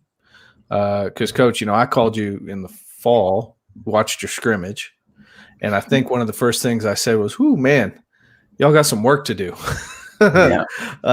It was and then the other night I'm watching the South Plains game, and I even tweeted about it. I said, shoot, a rock fight broke out down here in South Plains. These guys are playing hard, and for what you guys have done with that team in this insane environment that we're living in now, coaching those guys up, drawing toughness out of them that they did not have in the fall. And all that sort of thing. I imagine the working relationship between you two makes it so a little bit more of a well-oiled machine, I guess, as much as there can be in this time where things are so chaotic. So kudos to both of you with getting those guys coached up. I wish. I mean, shoot, I'm only an hour and a half away, and when Coach Dewey was there, I spent a lot of time in La Junta, so I know all about the Sonic in La Junta, and I'm looking. Which one are you talking about? Which Sonic? right. They're everywhere. But I'm looking forward to being able to get back out and come and see y'all and play and stuff. So. Weird times, man. Weird times. Maybe tell me a little bit about Coach. When you left Abilene, I'm assuming that some of the move, because we talked when you were making the move, and is this a good job? Should I take this kind of thing? Whatever. And recognizing the opportunity. I guess. I mean, because you're at a great Division I program with great coach, great staff, and you guys are winning and all that sort of thing. But you saw Otero as an opportunity rather than just making another move just to whatever. What was it that kind of drew you to making this change? Yeah, I worked for 3 guys that all were junior college head coaches. Starting with Coach Shields at McLennan, Coach Beard at Fort Scott and Seminole. And then Coach Tanner was the associate head coach at ACU, and he was the head coach at Fort Scott behind Coach Beard. And then he went on to South Plains with Coach Green. And Coach Golding was an assistant at junior college. And, Coach Tanner was the one that was really in my ear consistently for just, while you're young, don't make the mistake I made. While you're young, before you have a family and kids, no matter what level, you need to go be a head coach. And, and now I know why. And I trusted him then, but it's just the experience and the learning and the having to make decisions. And when I watch a basketball game on TV, it's completely different now. And just like, instead of just throwing ideas at Coach Golding and kind of laughing about how many ideas I throw at him, it becomes kind of a joke, like, oh, Ted's got some ideas, it's I got to make decisions. And, and then just, learning how to manage a staff, even though it's just of one, but at Otero, it's about numbers, as and I got 30 guys. We didn't cut anybody. So it's managing a lot of people, which I've found that I enjoy, but as far as like the right move, wrong move, I think it just came down to following my heart, and that I always have had an attraction to the junior college level, just the purity of it, and that, getting an opportunity to help kids that, for thousands of different reasons, most of them not for the reasons that the common people think, aren't at a Division I. We have guys that have great grades. We got guys with no problems. They're just overlooked. Everybody has a different story, but just the purity of being able to help them and not have to, like at Abilene Christian, I think it's different, maybe different at a high major level, but at Abilene Christian, like, that's their destination. That's their goal. They have made it. So now we're just trying to get them to play as a team and become better players. But we don't have guys that necessarily, we have a couple here and there, but talk about going pro. Like, most of them take academics pretty seriously, and they just want to win. In this one, I got guys that I'm trying to really change their lives. That's the part that I enjoy the most. And then from a professional standpoint, I hope it gives me, if I go back to being an assistant, it gives me a different perspective where I can be a better assistant, which I think Coach Tanner was, because he had been a head coach before. He kind of understood all that, and he's been huge to Coach Golding. And Coach Golding will be the first one to tell you that. Yeah, well said. Well said. Sammy, how about you and your time, helping recruit guys like the former JUCO Product Player of the Week? Actually, this week, Taz Sherman, recruiting guys like that, and being in Texas and working for Sagona, and then also your time at Little Rock. How much do you use, Sammy, of that stuff to help, kind of build a new program in Otero? Well, I just learned a lot from being with Coach, just knowing the type of kids that he wants, and then just understanding the type of kids that fits the program. I mean, the type of kids that fits Collin program is going to be different from the type of kids that fits our program now. So it was kind of good just being in Dallas and just meeting a lot of people and going on and just networking and stuff like that. But I learned a lot from that. Little Rock, I really didn't learn too much. I joke with Ted a lot about how I didn't learn as much as I should, but I was young and really didn't understand. But the type of kids that we try to get now is, some good kids and just play hard. We teach them the other things and skill work and stuff like that, but we just want kids that play hard. And then how do you think you've been able to compete, or Ted, what's some things you guys have kind of built this program on? Because obviously you're already playing at a pretty high level and winning some games people probably didn't think you'd win out of the gate, and competing against, arguably the best team in the country, which is number one right now. So what would you say is kind of the things you try to instill to make the program as good as it is? Yeah, we preach a lot. It's the same things they're doing at Abilene Christian. And when I sat down with Sammy and we talked about our vision, I said, hey, man, there's probably 40 to 50 junior colleges. There's probably 40 or 50 junior colleges that could beat Abilene Christian in a pickup game. Just talent. But they play hard. They play together. They defend. They hold each other accountable. And we kind of got that message going early.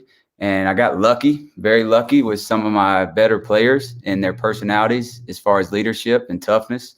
And they've helped me make our job really easy. And nothing more than luck. I mean, we were recruiting over the phone. I signed 13 guys in 3 weeks. Like, I didn't have time to really vet them. I could give myself credit for vetting them, but I got lucky with 3 or 4 players. And we had a young man, or one of our true freshmen, one of the only true freshmen, 18 years old, show up late to probably our 3rd team meeting, and it was with the athletic director. And he was 5 minutes late, and we talk about, consistently holding each other accountable and what that means. And I said to our team, I said, hey, Amon, that was his name. Amon, you got a 5 a.m., 5 miles at 5 a.m. You probably know a little bit about that burden from my Abilene Christian days. But I said, whoever feels like they could have held Amon accountable, you be at the track too. All right. So keep in mind, at this point, I have 30 guys. All right. 32 people showed up to the track the next morning. 2 people showed up that I had never met. Wow. One of them was a kid from across the street that wasn't even in school, that thought maybe I could play basketball. And the other one was a kid that was at school there, we had an outside court. They've been playing there for 2 weeks. They played every night. And I had 32 people show up to run 5 miles. And I told Sammy right then, I said, man, we're going to be special, man. This team has a chance to be special. I didn't make them. I didn't ask them. All I said was whoever felt like they could have held him accountable, show up. And I promise you those 2 or 3 guys that I got lucky with said, hey, everybody's going. And I wasn't there for that conversation, but they said everybody will be there. And they invited 2 more. And, it was awesome to me. And, me and Coach, we ran the laps. I ended up, because I was so impressed, I had tears in my eyes. I was like, man, we're going to split the 5 miles up. So everybody's got a lap. And we ran a lap and got up out of there. Because they did it. They did what I asked. They didn't need to run 5 miles to prove to me that they wanted this. And we haven't had very many guys late since. We've had a couple here and there, but it's all about the players, man. I do my best to push them and hold them accountable. But at the end of the day, when your best players are leaders, you're going to be pretty good. Well said. Well said. Sammy, what were you saying to Ted when that happened, when 32 people showed up? Oh man, first of all, I was half asleep. We just sitting in the car. Rightfully so. And I'm just like, man, the whole freaking team, like, I never experienced that in my life. Just being at Little Rock and College, I've never been around a team like this. They're just together. It'd be 5 minutes before weights, and one of them on the phone calling, hey, where you at? Like, I told Coach we're going to win games just off that. 100%. Yep. Well, any last thing you want us to know about Otero, or you want people to know about Otero Junior College and what you guys are building out there, and then we'll let you guys get back to your fiance and wife, and you have big Valentine's plans, obviously. Well, 2 things. One, for the future Rattlers out there, we throw the ball into the post. Find a team in the country that throws the ball in the post more than us, and I'll go tell that coach congratulations. We need post players. We always need post players, real post players, not wings, not guys that think they're 2 guards. We probably got 40 funny stories. From my favorite story was from 2 weeks ago. Young man shows up late to film, and we have our consequence. He was suspended the first half of the next game, and he's in the back of Coach's van, dog cussing some lady, and Coach starts to get upset. He's probably saying, I told that girl to wake me up. I told her to wake me up. Coach turns around and he says, hey, man, who are you talking to like that? Who are you talking about? Man, Siri. He said, I told Siri to wake me up. She tried to wake me up. What? That's funny. I've heard a lot of stories. Man, I lost you because I said Siri. My computer started talking about something else. Wow. I don't know. I don't know. Can y'all hear me? Yeah, we got you. We can hear you. I guess that's time we're out. Appreciate y'all. Done. Thank you, guys, man. All right. Be good, fellas. Thank you. All right. How about that story? Ted broke the computer by talking to Siri. Oh now I'm looking around my screen, making sure nothing's popping up. Talk bad about Siri. She's going to step in and let you feel her wrath.